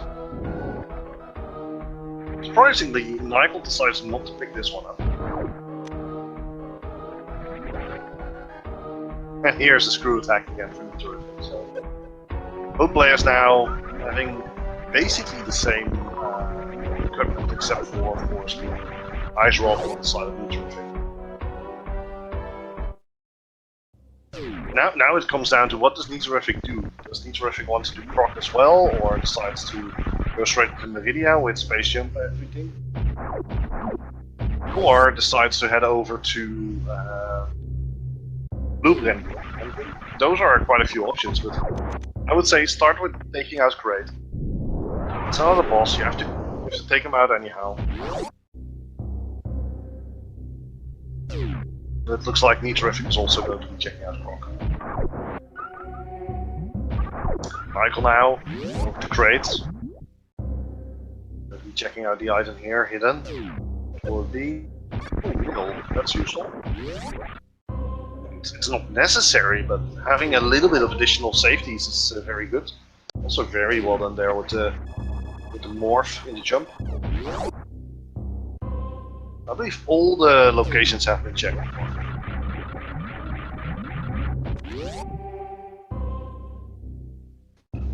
Including Lower North Vegas. So for now, great fight. Will we get the DLC boss? That's a good question.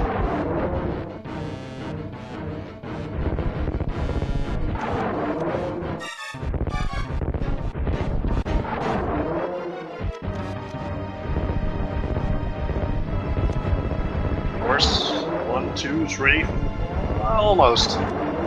That's going to be, yeah. That's of course going to be a bit of a time loss there, but it's okay. One normal missile should finish off great. There we go.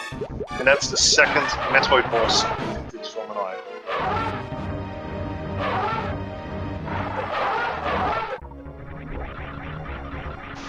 And the plasma beam has been found. Well, better late than never.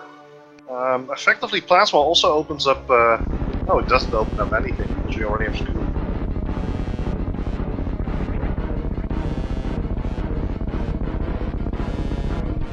But it is very useful. Always nice to find plasma. Just obliterating those space pirates. And the good part is that getting plasma in Metroid automatically switches on plasma. So and given that we already have the spacer, it's not going to switch off. Well, There's some rupees. Nice powerbomb refill.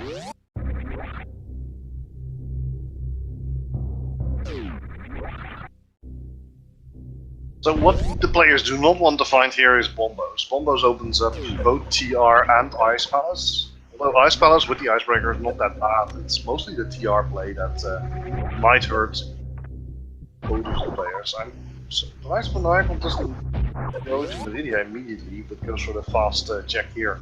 I guess in terms of speed it's better.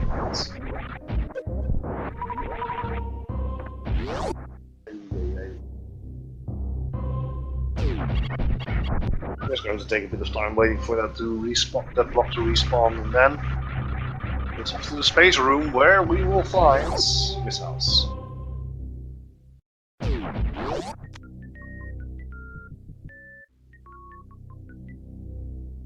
Yep, and Maniacal opting not to go into Meridia, that's an interesting one. Maniacal has decided to just go over to Oldblin. To be fair, that's not Oldblin, that tower. My apologies.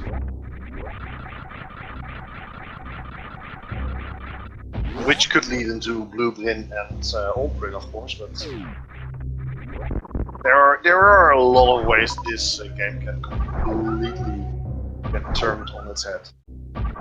So Plasma was at Varia.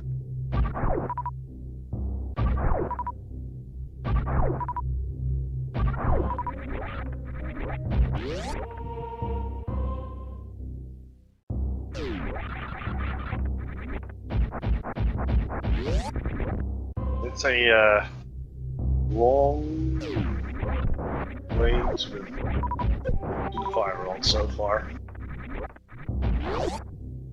And as time progresses, players are going to, of course, get better equipment to handle the bosses. Ooh, very well done there by Maniacal. That was very, very nice. He's terrific now, finishing off Norfair. Probably going to be checking out high jump area.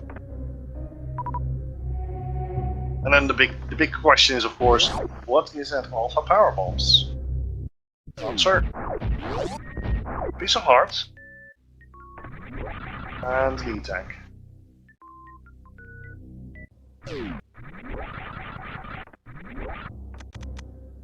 Very smooth movement here for Michael.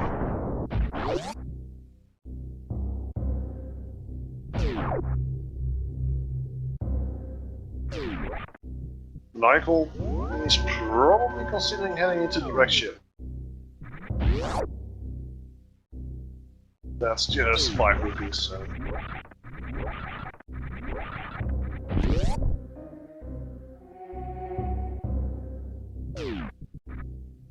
Now, of course, Terrific heading over to where the ice beam usually is. Didn't quite get the Mach ball. There we go. That's a shame. That's no escape for Terrific there.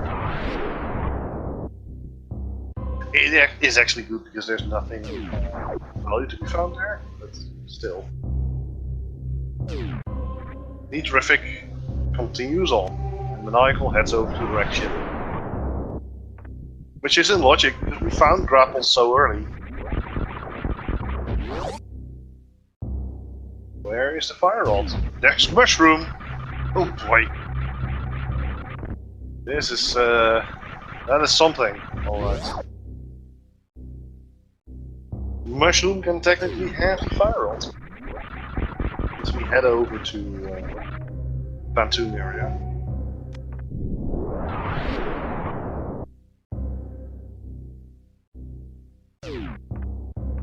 Yeah, so the issue is it can't be on powder because powder is on pet, and we need a fire rod to beat TR. So as a result, pet is dead, unfortunately. How much I would like to see pet, it is physically impossible unless we're in no logic mode or something.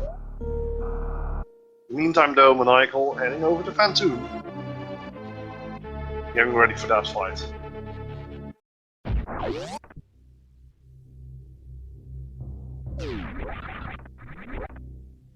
As Terrific continues on.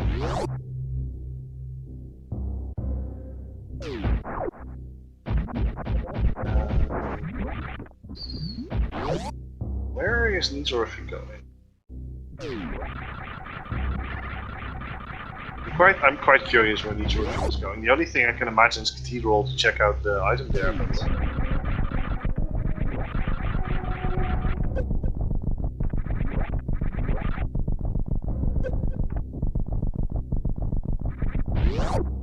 Did Terrific actually skip the things in Bubble Mountain? That's a good question. Very well. Nice damage here from Maniacal. Takes out Fantoon. Or no, not yet. Ooh. Actually got Fantoon enraged.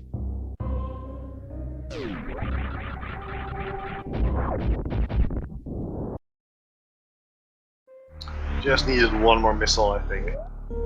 Also, very nice reset there.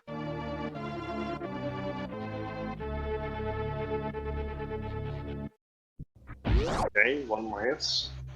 That's all. There we go. Yeah, it was one missile short here from Maniacal. Maniacal now, with 3 Metroid bosses cleared, can actually clear the 4th one as well. Just looking for that elusive fire rod.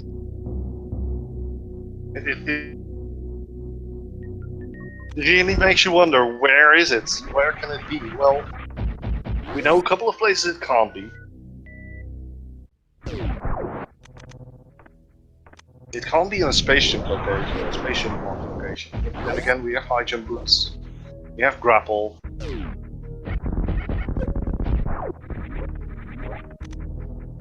There aren't that many locations remaining. Is that going to cut it for Terrific as well? Yes, it is.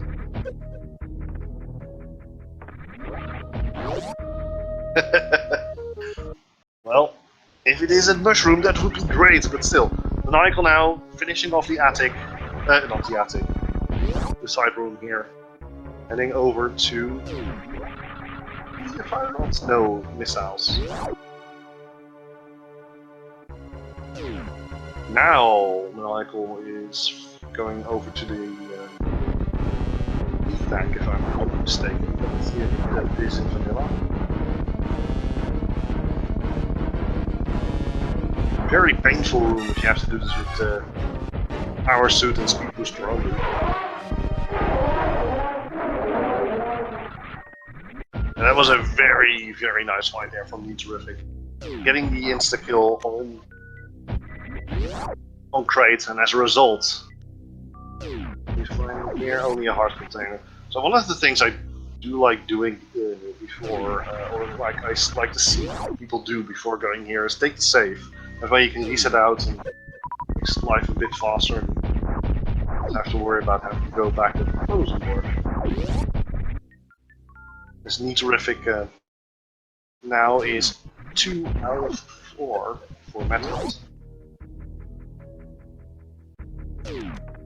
It's falling behind Maniacal rapidly. It's, I would say, almost a 10-minute lead now for Maniacal. 10 minutes? That might be a bit much, but still, quite some time. But it would be quite hilarious if we would find the fire rod at the Morphle pedestal. Maniacal now doing the attic. Screw attack makes it a lot easier. You don't have to worry about the falling electricity nor dealing with the enemies here.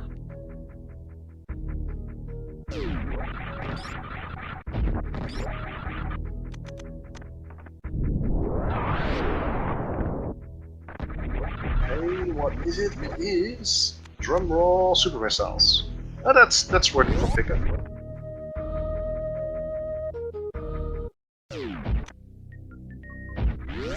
And so we continue on as Maniacal heads over to the left side of the wreck ship. Terrific, just finishing off some standard checks here and there. Terrific, on the other hand, decides to go towards Meridia, and I like this decision. I really like this decision.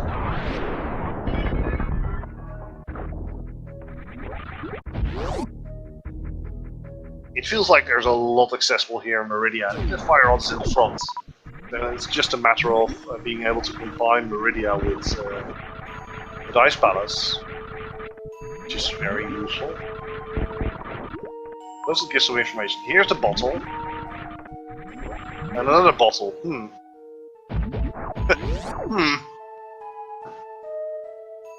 Interesting, 2 bottles.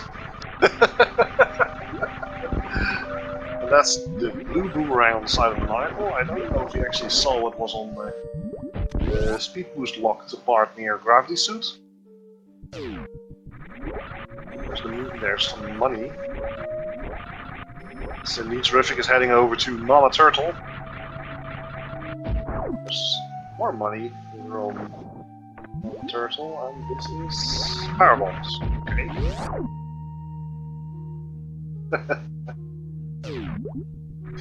So it's the speed locked item is a big hard. Thanks everyone. It's a bit hard sometimes to look at both screens at the same time, but it is how it is.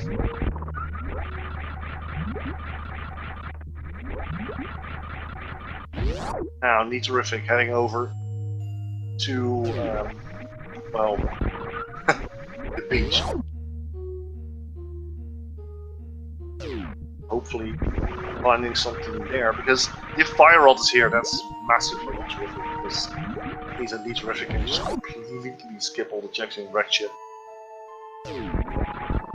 If it's not, well,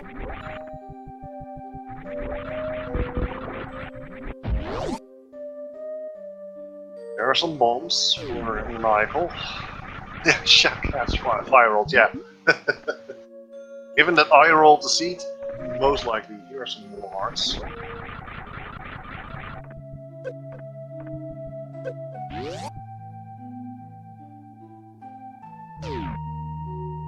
I've been told that people really enjoy these seeds as it goes on. We are now reaching the 2-hour mark. We are 1 item from Gomos for the last 10 to 15 minutes. That's pretty big.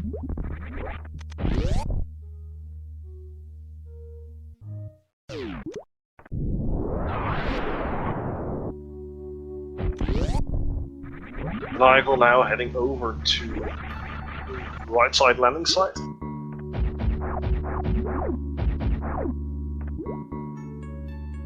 Ooh, Terrific is setting up for the click. That was very clean.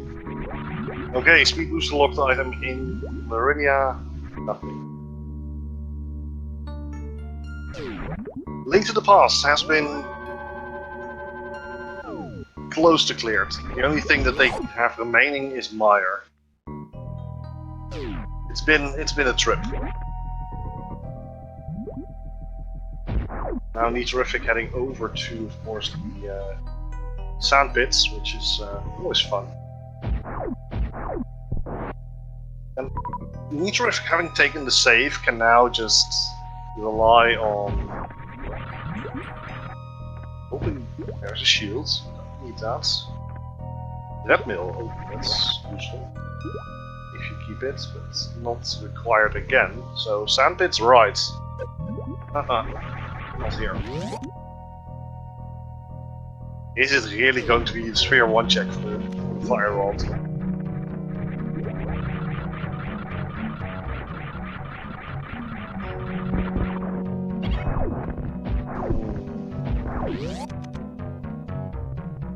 Terrific, going to Shack. Michael again finds nothing. Or did he find the Fire Rod? I'm not sure.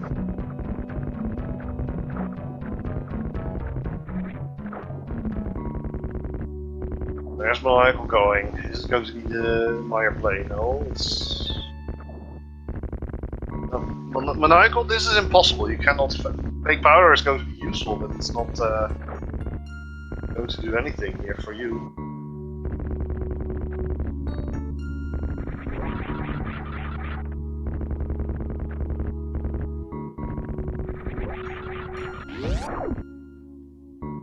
Yeah, this is definitely not the place you want to be going to.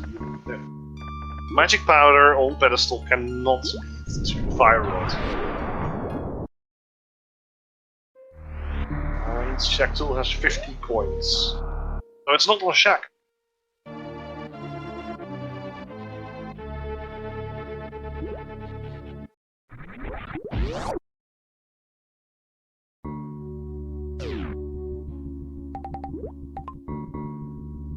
Also nothing too special here. So let's see what Michael finds on this side. We still have the entire old Brinstar and Brinstar cycle that we can still check. It's getting a bit ridiculous. This seed is fun. Lots of fun. Reserve tank and speed booster in sandpits. Oh boy. Oh boy, let's go. Press B to go very, very fast. Or in this case X. So speed opens up. Let's see, it opens up the, if you want to go to Dragon from here, that's what opened up for speed.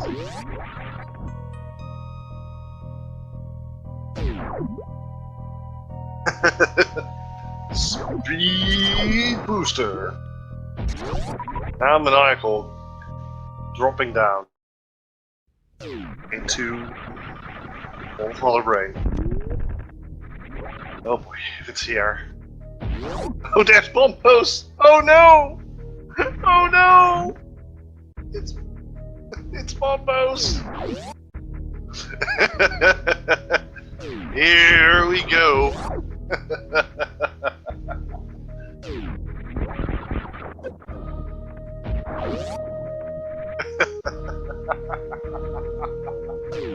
This is interesting. Right, so Ice Palace is now clearable.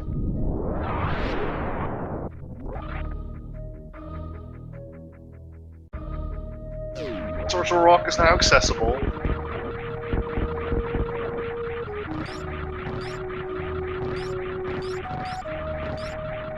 Oh. And this was available for a very, very long time, but no one really wanted to go here. Swamps.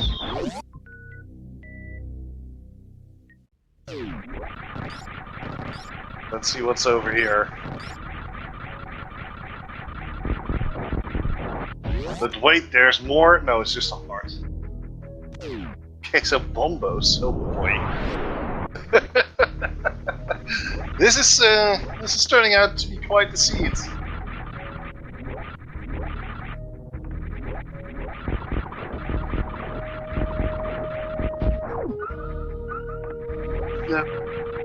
The thing that Maniacal can't do, but Terrific can, is supers when the power bomb blocked / speed bomb blocked supers. In the shaft.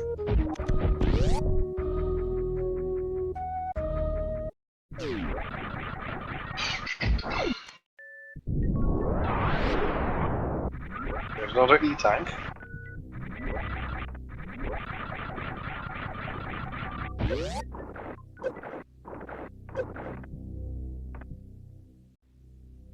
Ooh, Metroid getting stuck.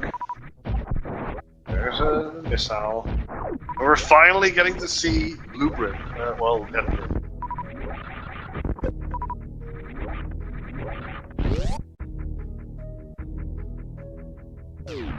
Here we go. What will it be? Is this the answer? Is this what everyone has been looking for so long? It's an reserve tank. And given the fact that Maniacal has over... I think Maniacal has 9 E-tanks, so that's quite a bit of health. No need for the reserve tank. And Maniacal also has the wave beam, so this is an easy check.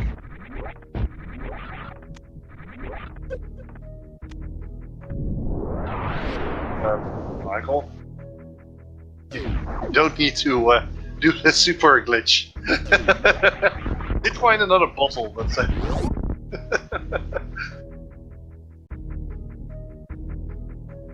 this is.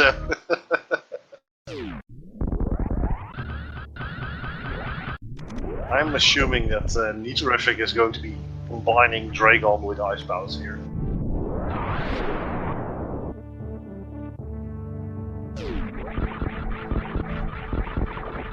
Let's see what's in Mission Impossible room.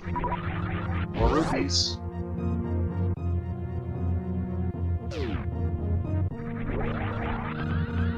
Look at Maniacal just go.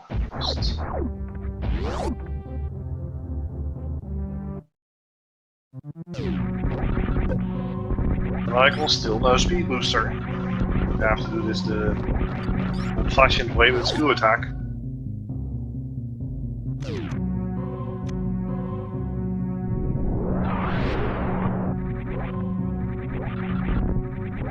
Going to get our first look here at Gauntlet.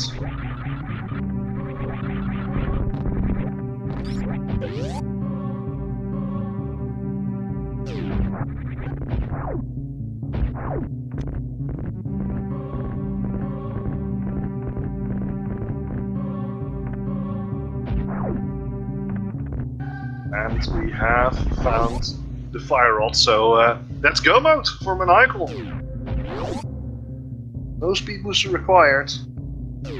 Let's go. The question is, does Maniacal do any more checks on the way? I'm assuming no. All the items are available, Master Swords. That means that it's just going to be a race, and Nitorific is now actually in the correct position to also find the fire rod on the way to everything, and has the advantage of getting the speed booster. So that would make him a bit faster in Super Metroid later on. But I'm not sure how much that differs in terms of time. 70 supers, 95 normal missiles, doesn't even need charge. Would be nice, but... There it is, there's charge!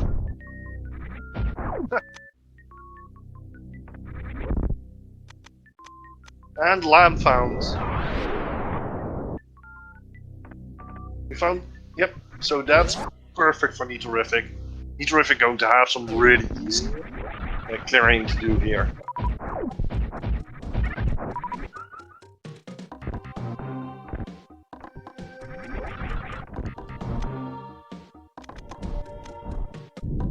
Also that charge can be very useful here.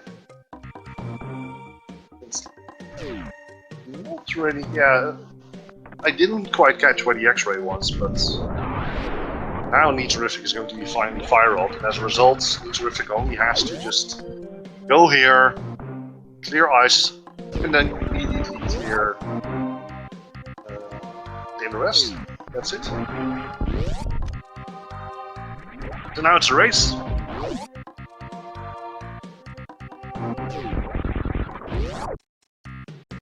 Ah, I see. Trails definitely. Gotcha.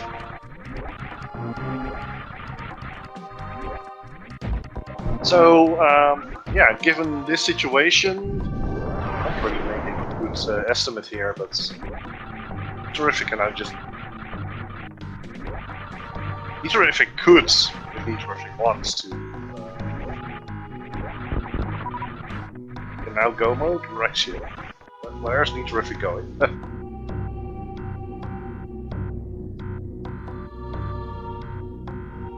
So, has the exact same weapon setup as Michael, except for the charge beam, as well as one super missile more.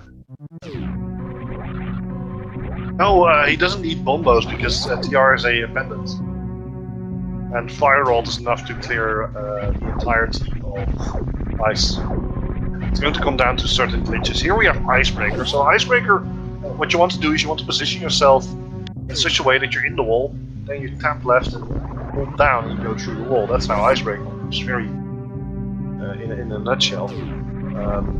Basically what you do is you extend, from what I understand, for me it's literally line myself up with a certain shadow and then get stuck in the wall. which allows you to drop a block in a certain spot.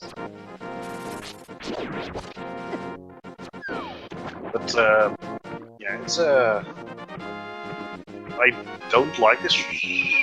Yeah, Metroid. It doesn't matter because you're in Hyrule, so usually you would flew to 8 and then head into Ice Palace. But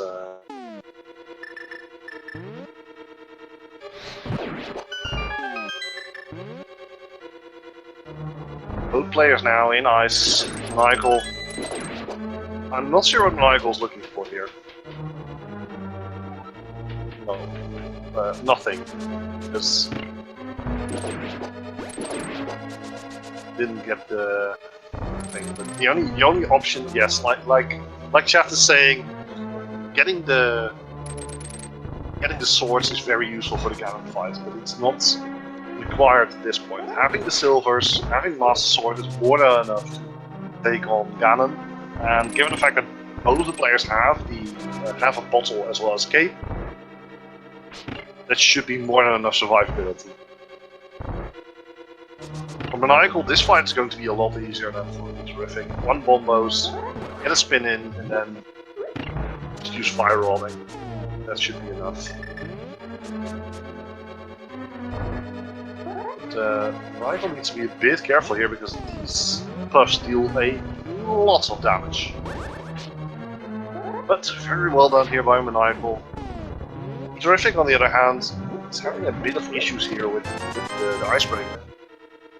But finally gets it, so that's really good. And that is Ice Palace completed for Maniacal.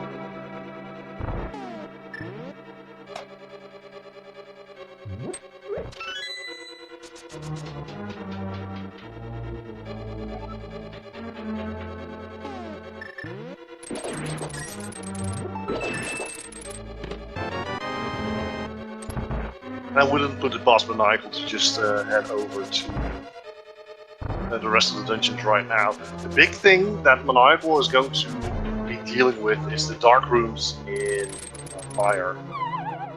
So Nitorific picked up the lamp, but if there's one dark room in Mire that's really bad, it's the switch room. We have to drop the Chaos Mariam block on the switch. Without the lamp, that's a very hard room. It's definitely possible, but it will take some time. Whereas Nitorific has full vision, can just do that instead. What I'm assuming that Nitorific is going to be doing is after Ice, just finish off all the Zelda dungeons. Actually, that's not too bad of an idea. Finish off all the Zelda dungeons, do GT, then do Dragon, go back into Hyrule, on Dragon,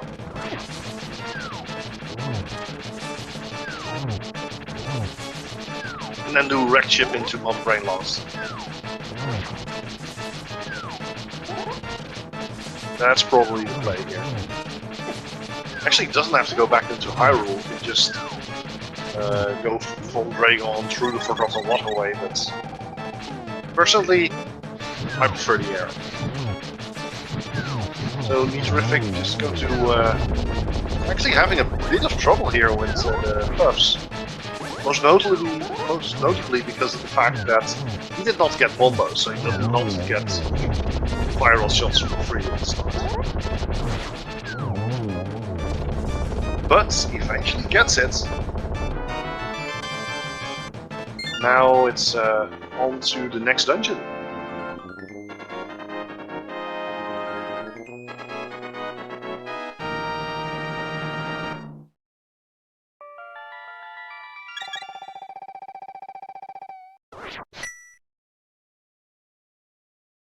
So for Maniacal, yeah, it's just a race here. Heading over to, of course, Skull Woods. Let's see how that will pan out here. In the meantime, Nitorific will be getting out the flute.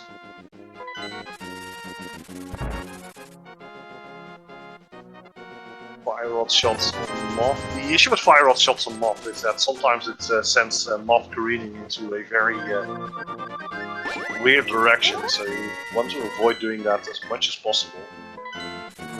But Michael gets it. gets a map for his troubles. And he's terrific, deciding, well, let's do Mire first. We have all the items, why not? And to be fair, with the lamp, it's go mode Mire. It doesn't really matter which order you do the dungeons, as long as you try to make sure that if you can just save and quit over to the old map, then you're fine.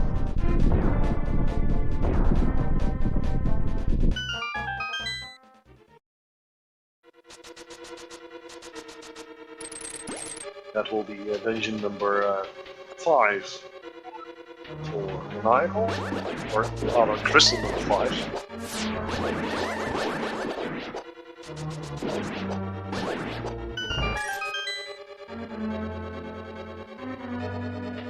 Maniacal into the Dark Worlds. Not sure where Maniacal is going. If this is Pod, I highly disagree with this location.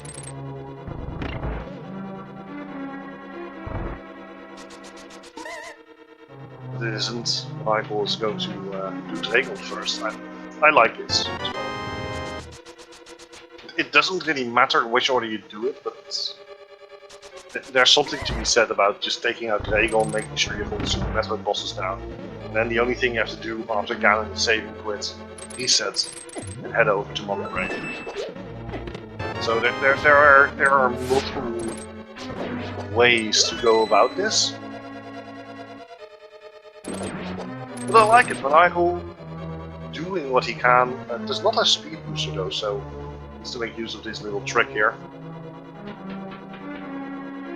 Just hold down, pass through the spinners. So Michael is heading over to Dragon. 2 options to fight this fight. Actually, yeah, just use the standard super missiles, but I'm assuming that Maniacal is going to be going for the grapple option.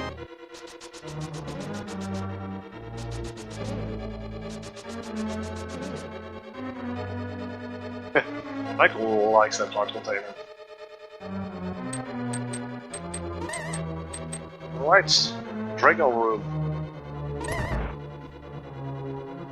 That will be boss number 4. I'm actually using supers to take out those turrets, but that is okay. So we're going to be seeing 2 bosses, one after the other. First Dragon, on the right side, on Maniacal's side, and of course on the left side, Terrific.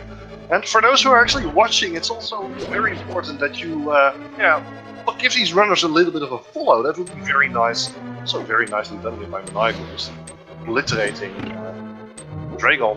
They're putting up quite a show here, and it's very nice. And of course, also thanks to the trackers, I believe that Miss Metroid is currently assisting in the tracking, and of course, another tracker. Let me quickly check the name. That is Fallen Beagle. So, thanks to the trackers as well, it definitely makes sure that we can see what the inventory is. So, and of course, me, TechnoLink. Thanks for tuning in. It's always a lot of fun to see this as we go into the Vitty fight. Terrific, just using those silvers. It's of course the advantage with the silver. 1 hit on those small eyeballs, and then finally 2 hits on the large eyeball, and it's down. Terrific. Getting a key for his troubles. Now Maniacal just passing through these spinners again. So yeah, that's dungeon number 6. The only thing remaining is Skull Woods for Terrific. Maniacal still needs to pod and miss Mire, so I'm assuming Maniacal will be teleporting over to pod at this point.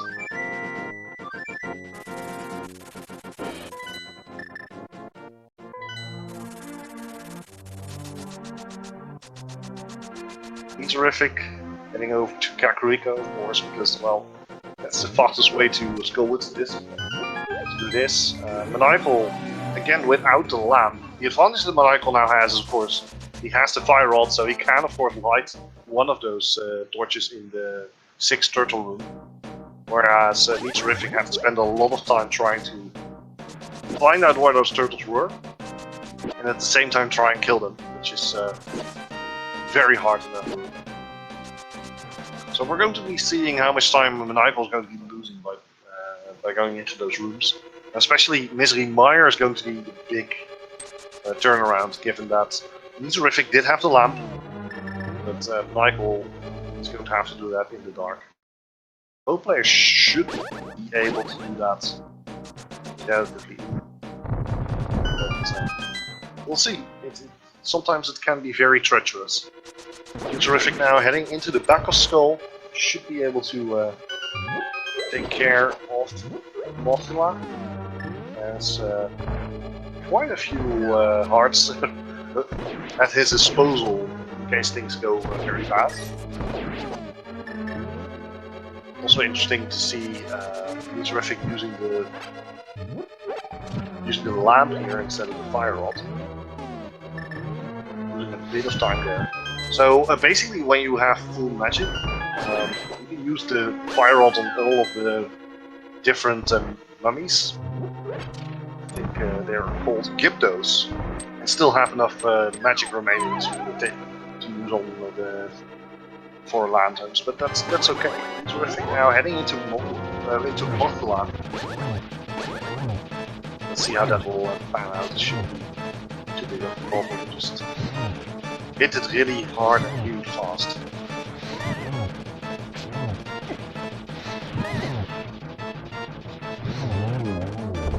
And that's the kill on Mothula. Well done by Metroid. So Maniacal is heading over to the next area. I was looking for the torch. There we go. Found the torch. We'll be able to just obliterate those turtles in one go. Oh, I was saying one go, but it's a bit longer than I expected. Nevertheless, Metroid gets his 7th crystal and will now be able to head over to Ganon. And Maniacal, still 2 crystals to go. Now heading towards the one and only Helmasaur King. So, with us going into GT, let's have some numbers in chat. There are 22 locations that we can have for Big Key. Put some numbers on those chats. And, if you win, you will get a prize. The prize is that you guessed the right number. Congratulations. So that's it. Let's wonder where it will be. Will it be in the tower room? Will it be behind armor lines? Or will it be in a better location for the runners? Personally, I'm going to be gambling 13. As Metroid is heading up that mountain. And this is going to be the big thing here. Maniacal only needs one more dungeon. This should be a fast one. That's dungeon number 6. And that's basically it. Metroid, 2 bosses in Metroid remain. That might take a bit more time than you would expect. Let's be a bit careful here with these Lionels, of course, because the Master Sword doesn't deal damage to them. And Maniacal knows that bird needs to go, because else it will hit you. So the fun part about that bird is that even if you are in the midst of the medallion sequence, the bird will keep moving, and it will deal damage to you. So you could just take 3 hearts of damage with Bloomhill, but he would not be the first runner to actually die to that. And that totally didn't happen to me. Totally. Metroid is going to be finding the torch item being an E-tank. So I need to pick it up. I guess that makes sense. There's no need for that. I have defensive capabilities already. Heading into the Stalfo's room. More checks. What we often see runners do. It's a bit of a personal preference here in GT. I always say just pick one and go with it. Oftentimes they mirror out after this and then do full right. which means that they will be going here to the first room with the 2 chests, then drop a block with the Chaos of Varia. Of course, it all depends on whether or not they find the big key.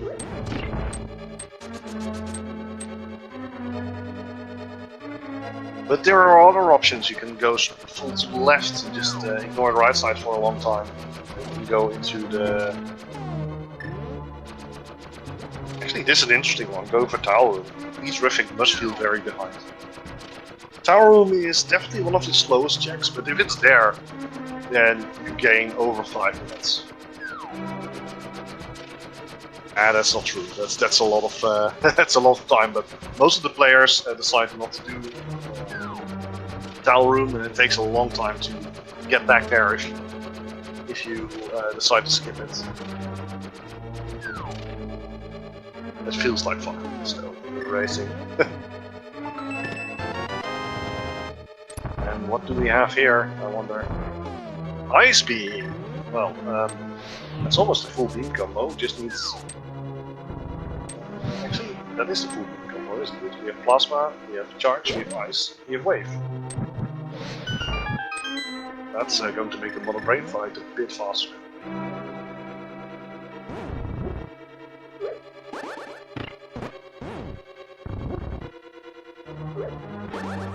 And of course it's going to help with the Metroids that are in Modern Brain, so... Yeah, Ice Beam is in Tower Room and needs terrific guns. There's an E-Tank. There's Bombs. So we finally got that. Main of Burna.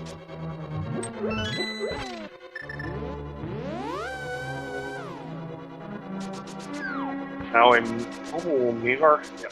So the mirror comes out, and yeah, basically the entire equipment bar for Meteorific is now filled, finding everything on it except for bombos.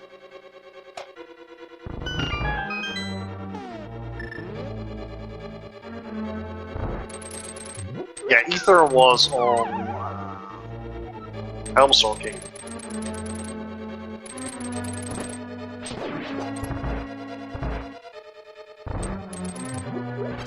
Chat is keeping track of the big key location. Well, it's not here. So that is 13. I can believe chat. So I'm really bad at counting. And Maniacal gets through the dark room, so Maniacal now definitely ahead.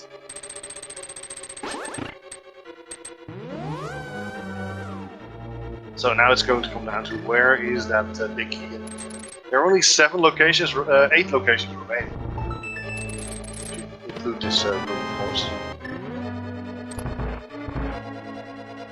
It's not here.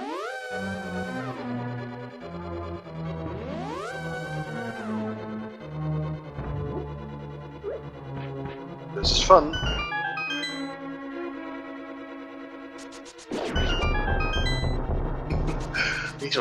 Meteorific must feel very bad at this point.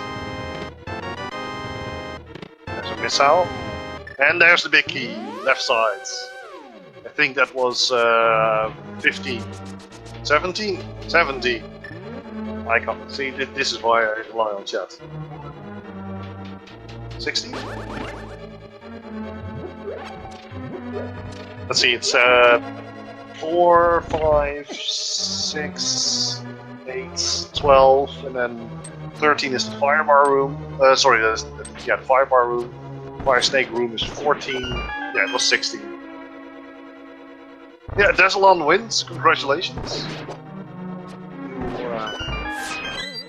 You may indulge yourself with the prize that you were able to guess the big key correctly.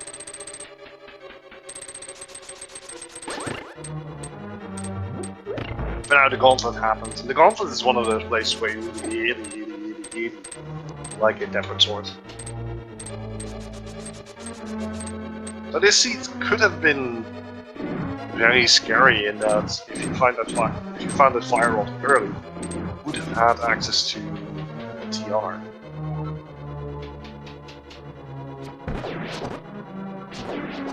That's a big thing.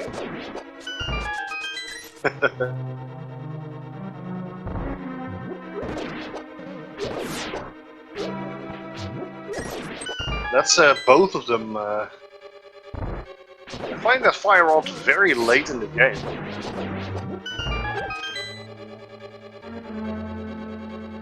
As Metroid is just going for the gauntlet at a very okay pace.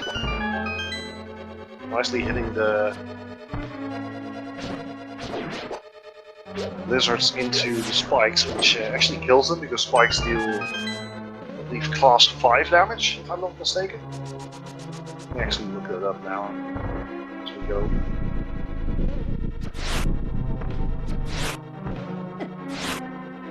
And in the meantime, Metroid trying to take out Lamola's 2. It doesn't really get all the silvers off, but here we go. Second time's the charm, and Metroid now heading over to a room where you can just kill all of the enemies with one Samaria block, so that's very nice.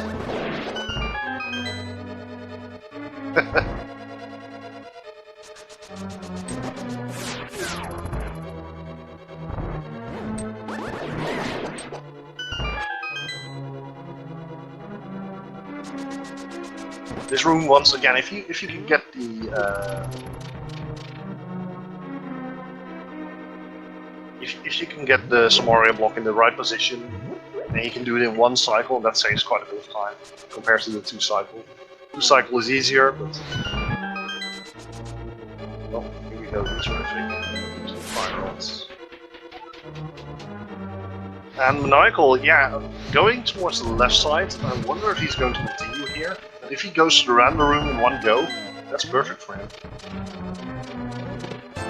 That will even gain him more time, and then Metroid can basically not catch up to Maniacal anymore, unless something goes horribly wrong on the Maniacal side, which I very much doubt.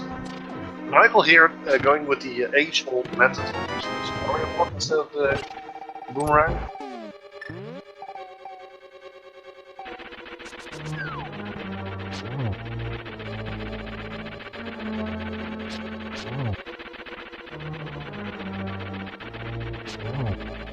Terrific. Really wants to upset Moldorm, I guess. Yes. There we go. Well done. What is in the validation chest? It is just a...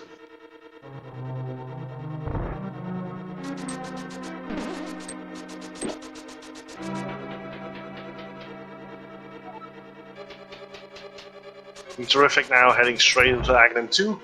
Maniacal getting close to finishing off Zelda and then getting ready for Super Metroid.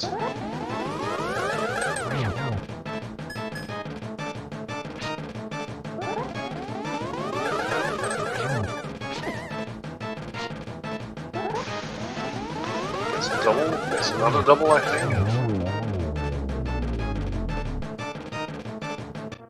There we go, and Ganon 2 is down, Metroid heading straight over to Ganon.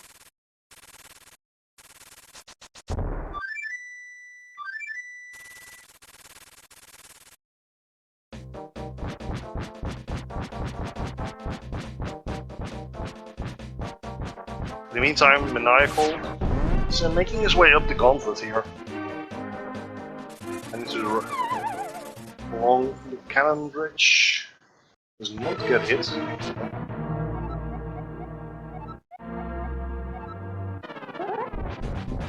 He needs to realize that you do need the tempered spins, or rather the fast sword spins. That's just 4, if I can count correctly. 5, 6, 7. So you need 12 tempered slashes, or 12 master sword spins. That should be 9. The corner is very nice because that's an easy double. And that's enough for phase 1. Phase 2, incoming. That's not a confirmed hit for phase 2, so that's just 1 hit. I think Metroid was a bit too early, but we'll see. Be careful, Nito. That's 2. 3. And this is a very scary fight. Nito does really not want to be spending any magic on this. This is a very bad position for Nito. Especially when you're not taking spins. Nito has 1 potion remaining. There should be at 8. There's also the hookshot attempts that you can make. There we go, that's a perfect location. Oh, that hurts.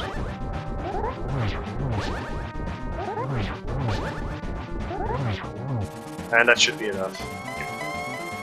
So, what you really want is for...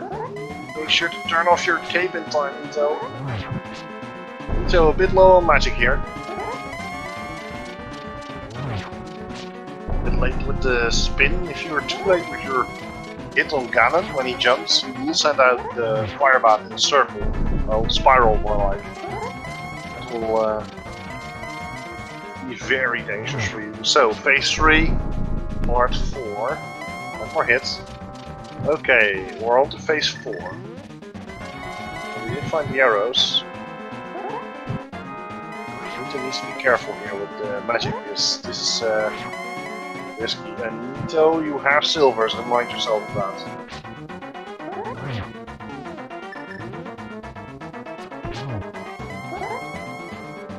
Okay, Nito remembered.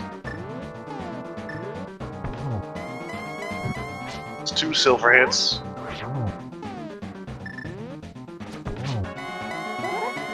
One more. Then it's 3. Final hit.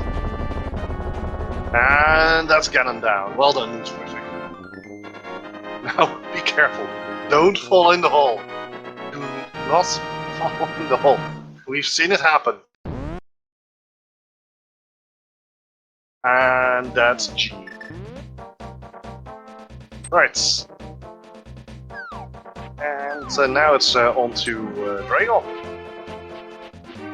As Maniacal is heading into Naga 2. Terrific is doing his best. There you go. Okay, yeah, you're going like that. That's valid. He's going to be taking the whirlpool. So one of the things that you can do, and that's very useful when you have the boots, you can set up a water walk from Skull Boots and then drop into this portal. You can also just run up here from the pyramid. So it works both ways. I don't think it's that much of a time save though. Especially since you can just... here we go, into Dragon. So Maniacal makes short work of this Aga 2 fight. And Valid and Terrific of course have the fact that he has speed booster, so this is a lot faster.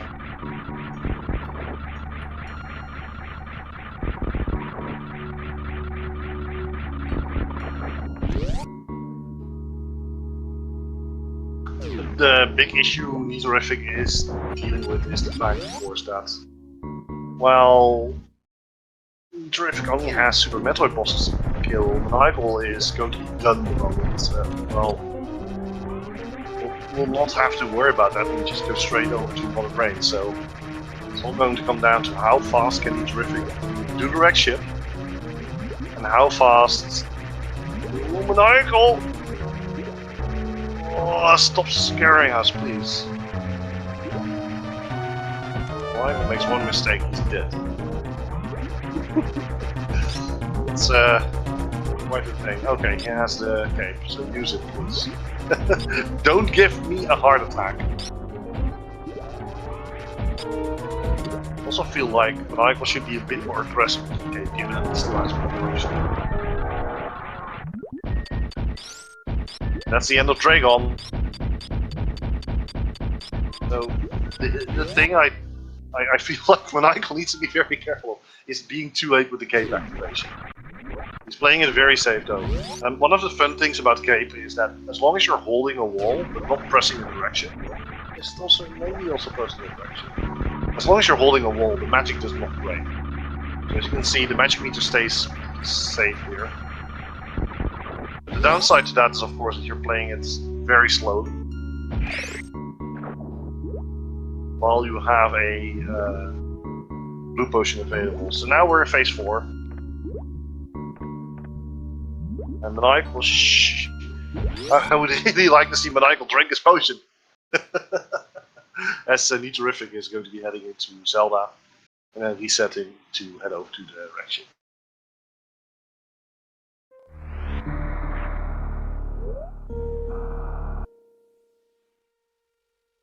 Well, that's one more spin slash from Maniacal.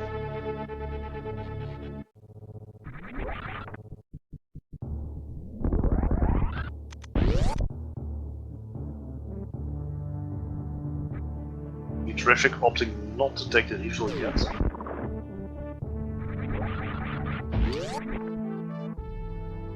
Big advantage that Terrific has is that it does not have to do most of Rexship. Just go to the boss, kill the boss, and then head back through the way you can. Maniacal just a bit too late.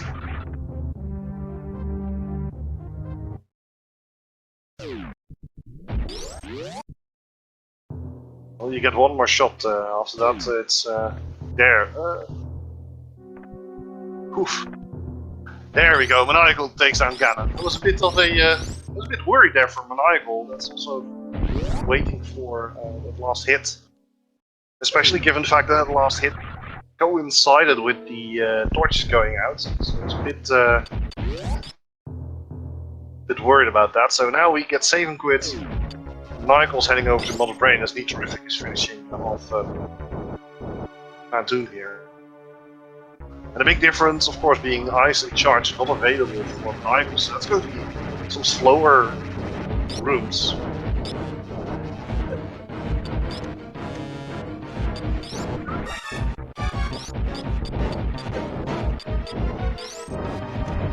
Let's say,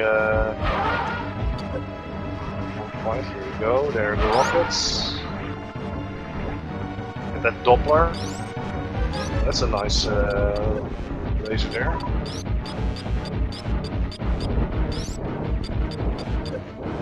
The power of Charge, Wave, Ice, and Plasma combined is nothing to scoff at.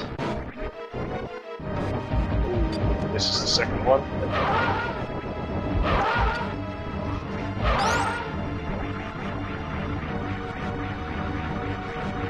And that's Phantoon down.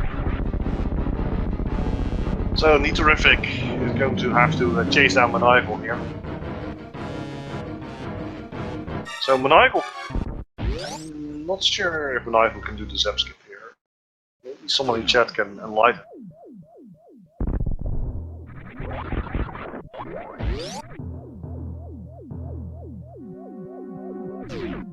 Because it feels like you need the Ice Beam to do that.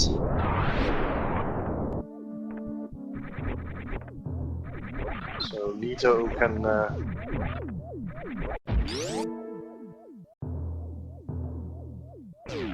quite a bit here. Here's the first power bomb. And well, it might actually be closer than we would expect. Oh, oops, Terrific. Didn't get the speed boost. It's kind of unfortunate.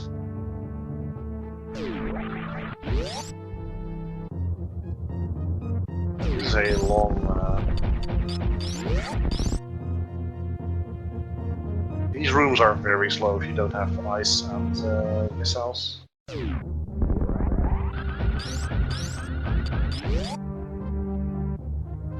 So Nito does not have any way to get through the Zebs in one go.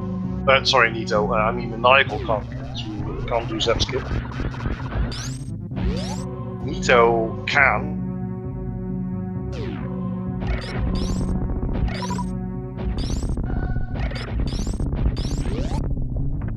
It's going to be quite a thing, and now it's also going to come down to can Maniacal get the baby skip.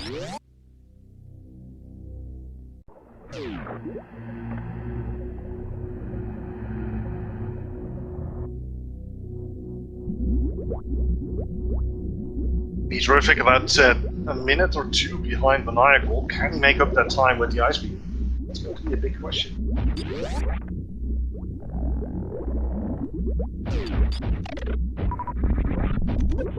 There's the baby.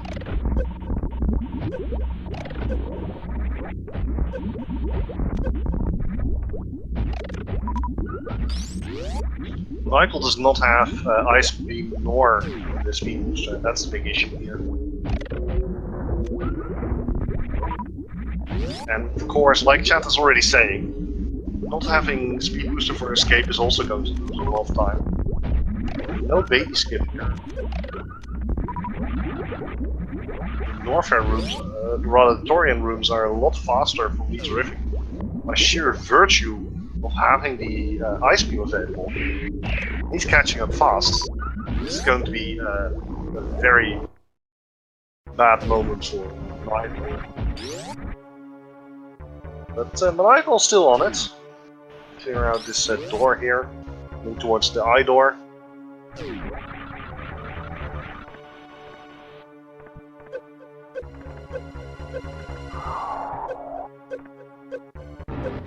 And Metroid not even going to bother with things, just going to take it with them. That was interesting to watch. Samus being thrown in the corner here. And there we go, no baby skip today.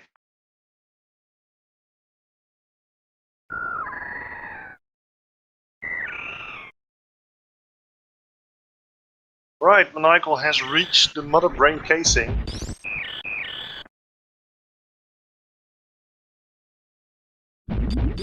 Terrific isn't that far behind though, it's going to be very close. Terrific, going to be able to do stand-up, going to be able to do Zep if he can. Not sure if he's able to, but I would think he is. Michael just opening fire with all those missiles.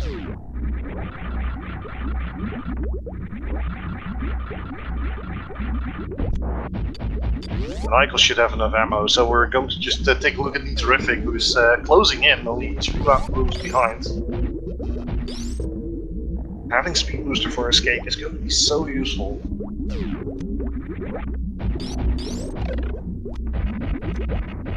not get the shine spark. And it's not doing Zep skip, okay. So Terrific has decided, well, there's a good chance that it's not going to be we have enough ammo. Just keep going.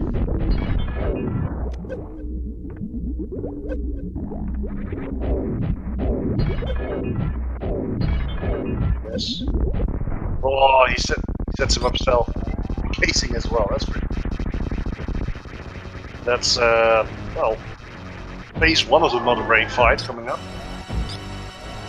Versus the baby.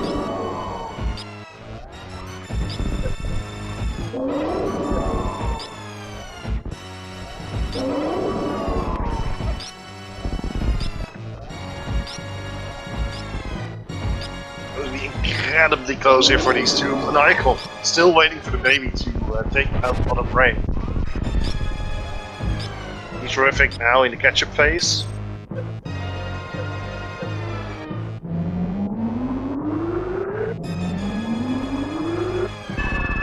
Looking to do stand-up.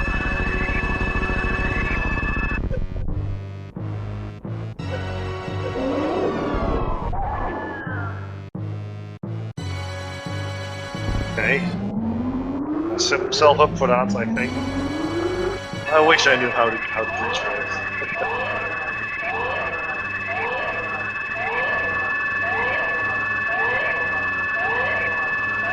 That's the end of the baby on the right side.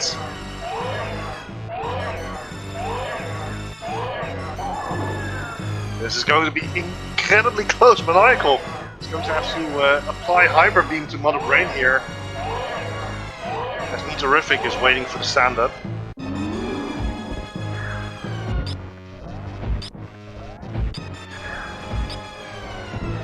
Okay, here we go.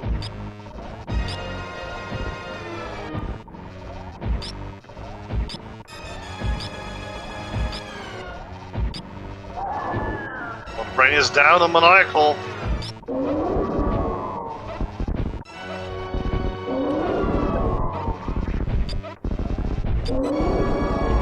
there's definitely a tie possibility, but it's going to be very close here from Maniacal. Maniacal now in the escape, as Terrific is still working on Mother Brain. Or rather, Mother Brain is working on the baby.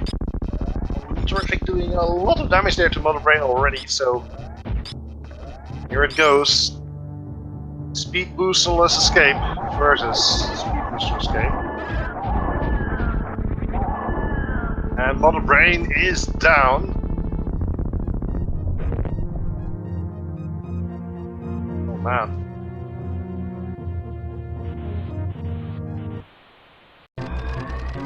And here we go with the escape. Maniacal trying to go up as fast as he can. Oh, has a few misses there. Still going. Okay, first room of escape done. Second room of escape. Here we go with Terrific. Going to be close. Maniacal almost at the top of the shaft. And that should be enough. Yeah, Maniacal will not be caught up by Terrific at this point. Maniacal will be finishing soon with an official race time GG time off.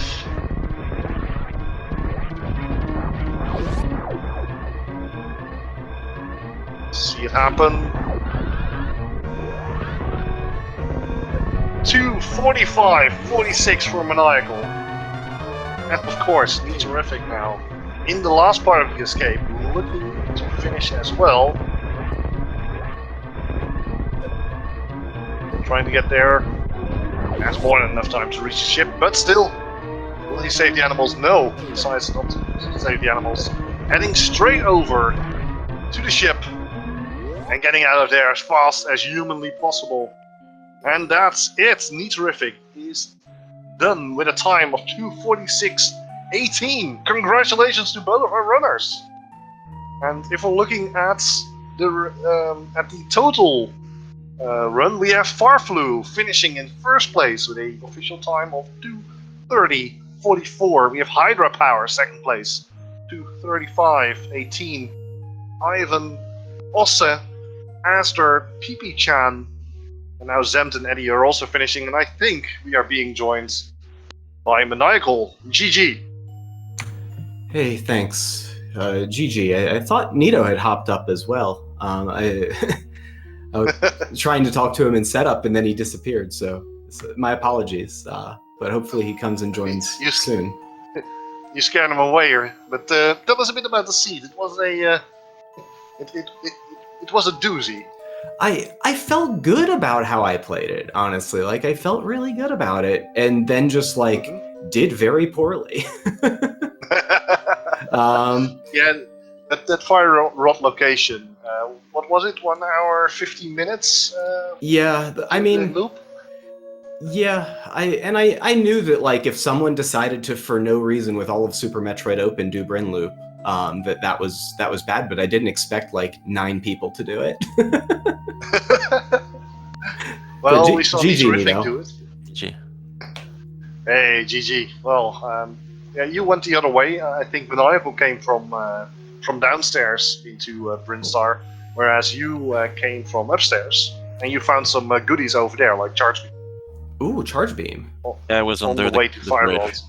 Oh, okay. Yeah. Once I got fire out, I was like, nope. And the lamp was right behind it. Oh, shucks. That could have saved me a little bit of time. Yeah. I didn't get to run exactly. lamp strats in GT, and so I had to be really cognizant of my magic management and like grab the decanter between torches 1 and 2. Mm-hmm. That kind of sucks. It was if we're looking at the race, you both found Mirror very early, which made you probably realize that Flippers locked the Mirror logically. And then, well, where were Flippers? Bumper Ledge. How did that make you feel? I enjoyed it. I enjoy a trolley morph ball location. It's trolley goal mode I don't enjoy because you're 3 hours in, you just want to finish. Please give me my last item. But with this 1 hour in, it's fun. Yeah, I enjoyed it. I actually felt kind of okay. I mean, it was objectively a mistake for me not to do Ether Tab when I broke Dark Death Mountain, but if you are keeping track of the logic, Dark Death Mountain isn't yet in logic because of the way the items fell when I was doing it. And so Ether Tab is very much out like on an island in terms of where it is in the logic. And so I felt okay about isolating because I felt like if people were playing by the normal logic, that they would likely be stranding that location and leaving it for pretty late as well. I was surprised Thieves was as dry as it was. Yeah, both of you did Thieves relatively. I think in the middle of the run. Yeah, and finding absolutely nothing there, and also getting the green pendant. Even that's 5 items. It doesn't happen often. Yeah, I tried to avoid going into Green Pendant Thieves, and then like it was 5 items against a bunch of 1s. Isn't it always? Like it's always Thieves Stand except when it isn't. Yeah, I was surprised by the time it came around to it that it was as dead as it was. And then that powder on pedestal, I shouldn't have gone and fake powdered. That was a pretty big mistake. Ultimately didn't cost me anything, but it was mushroom. Sorry? Where was mushroom? Oh gosh, where was it? It was somewhere fairly early in one branch of a location. I think it was in Wreckship because okay, yeah, that makes sense. Didn't go mode at Wreckship. Yeah, it was in Ocean. It was at the Ocean. So by the time I got Morph, I knew that it wasn't a pet seed. Yeah, and I knew it, but at the same time, I also had like said, "Oh gosh, powder's on pedestal again. If I find mushroom, like better save it." And like that was the stronger signal in my head, and I hadn't overwritten it. And so like as soon as I got mushroom, I was like, okay, I want to chase and turn this in because Wreckship's dead otherwise. And so I went immediately to fake powder to turn in the mushroom, and then like slammed the reset button. Yeah, that's how it goes. It's a long seat. I mean, we're in here about 3 hours. That after a while, those things that you how do you say, you lock that in your mental thought, and then suddenly, oh wait, why did I do this even? Because Fire Rod locks the pedestal, so it can never be on fake on powder. But nevertheless, it's a relatively fast check in comparison to some of the checks like Sandpits. Yeah. Did we find a third sword? Okay, Sandpits has speed. Makes sense. Did we find a third sword? Not me. Yeah. Chat is hoping that both of the swords are on Laser Bridge, but that's chat for you. Typical. Yeah, if we're looking at basically everything in Zelda was checked when both of you went over to Norfair, which was quite interesting. You had the Varia suit, which you didn't have the high jump boots, whereas Nito actually had the high jump boots early, but was looking for Varia for a long time. That was an interesting yin-yang thing there. Yeah, it was, because we were meant to get the book out of Eastern to go get the high jump boots out of a desert, and then find Dark World access to go to Catfish to get Varia. And where was Flute again? And then with Flute, eventually you would it was a mini Moldom Cave, I think. So with Flute and this equipment, you were meant to go fetch your second sword and cape in Bubble Mountain to come back and get Morph Ball. But at the same time, you still needed. Wait, no, you needed Mirror too. Okay, cape gets you flippers, which gets you Mirror, which gets you the tablet. That was the logic, and my head hurts now. Yeah, it was kind of a mess, and so when I found the mitts, I was like, okay, I definitely want to like mirror in and do desert, because desert was something I'd been putting off, and I didn't want to use the space jump from Dark Maze until I found the lamp to do Bubble Mountain access with Varia without Morph. And so like finding the high jump boots, it was like, okay, well now like the leash is off and I can go into Bubble Mountain. because like Bubble Mountain, if you're playing ahead of the logic, Morphless Bubble Mountain is not really a very desirable play without Speed Booster. Yeah, exactly. That's but nevertheless, we found eventually we found Morph. But it was feeling like we're going to be clearing Zelda before we even push into Metroid. That was quite the place you made there, because I think we were 1.5 hours in and we had seen 10, maybe a minute of Super Metroid play. Yeah, once I didn't go down to Retro early, I was just like, okay, well, I found a bunch of spheres in Zelda. The odds that the linchpin is in Sphere 0, pretty unlikely. And so, like, the more stuff you find in Zelda, the more it disincentivizes ever going back there. And I was just like, my lamp is sitting at Morph Pedestal, isn't it? For like the first hour, I was just like, that's where my lamp is. And of course, it was just power bombs eventually when I did get down to it. But I did the reverse Bryn loop off of that because Bombos could have put Fire Rod in Ice Palace when I found it. And so I wanted to reset down there. And when I found Bombos like first check going down, I was just like, crap, I have to keep this, which priced me into like a whole Bryn loop that I didn't want to do. Ultimately got Fire Rod, so it worked. It worked out in the end. So I think we are going to be asking final thoughts on the seed. It's been fun. It's been quite a pleasure seeing you both run through both Metroid and of course Zelda. Yeah, and from the interview, it sounds like we did some fairly different things in terms of especially sequencing once we got into Super Metroid. So I have a feeling that it'll be a fun watch back, given that it was fairly close. So GG to Neaterific and GG to everyone else who ran this one. I walked into Helmosaur King's room with 1 heart, no potions. Oh boy! Don't spoil the result. I did a lot of my Master Sword Ganon on like 1 heart and a sliver of magic because I didn't want to use my only blue. The entire time I had just enough health, just enough magic, just enough potions, to just get by barely, squeaking by. I was actually wondering why you were not as aggressive with your cape to go through Ganon, where you were playing it very safe with reactivating the cape every so often instead of trying to get 7-8 spins in one go. Yeah, it's because sometimes Master Sword Silvers even is a little finicky without lamp. Like just getting the double torch. I should have gone for torch glitch, but I wanted to like try and set up the free triple, and it was a dumb choice. But ultimately, I ended up needing that magic that I was conserving.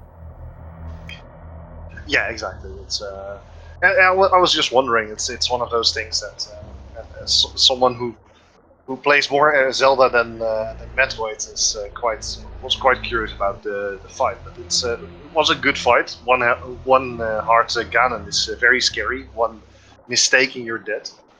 And also the Helmosaur was also very interesting to watch. So I would definitely give that a watch back, seeing what Nito was doing there, because that was quite a thing, without spoiling anything. Where exactly? The Helmosaur. Right. That was your trip to Helma. Yeah, that was. I so wish I had any other medallion than Quake, but I only had Quake, so I had to make do. Yeah, I was wondering. I didn't see the damage from Quake, so I'm not entirely sure if the turtles actually Quake does nothing. All Quake does is stun. So the turtles were. I was stunning it because it reveals the turtle you flip. So I was hammering and then I used Quake, so I would see where the turtles were, but it doesn't kill them. It just stuns them a bit. Did you not have Fire Rod? No, Fire Rod was my go. Okay, same. I just put off the bottom of pod like a wimp because I was there really, really early. Where was Bombos? Because you have that and I don't. It was Old Mother Brain, I want to say. Oh. Yeah, it was. So I was going down to try and reset like post Billy Mays and found Bombos, and I was like, crap, that's Ice Palace, and Fire Rod can be there. I would have so dove Turtle Rock if I had found Bombos before Fire. I mean that was after Ice Palace. That was where I was headed. But I was already down the elevator, so I was going to route up through Bryn just for item density, and found the fire rod. Yeah. Yeah, it was. That was the right call, I guess. How many items are there in Bryn? Just like A lot. at least over 20, 20 30 or something. Like it's a lot. There's a huge Yeah. number of items over there. Alright. Well, in any case, very well played, and I would like to thank everyone for watching and give our runners a follow. It should be in the chat, which is Neaterific and Maniacal. Thanks, of course, for you running. Miss Metroid, thanks for stepping into track. It was very important job to do.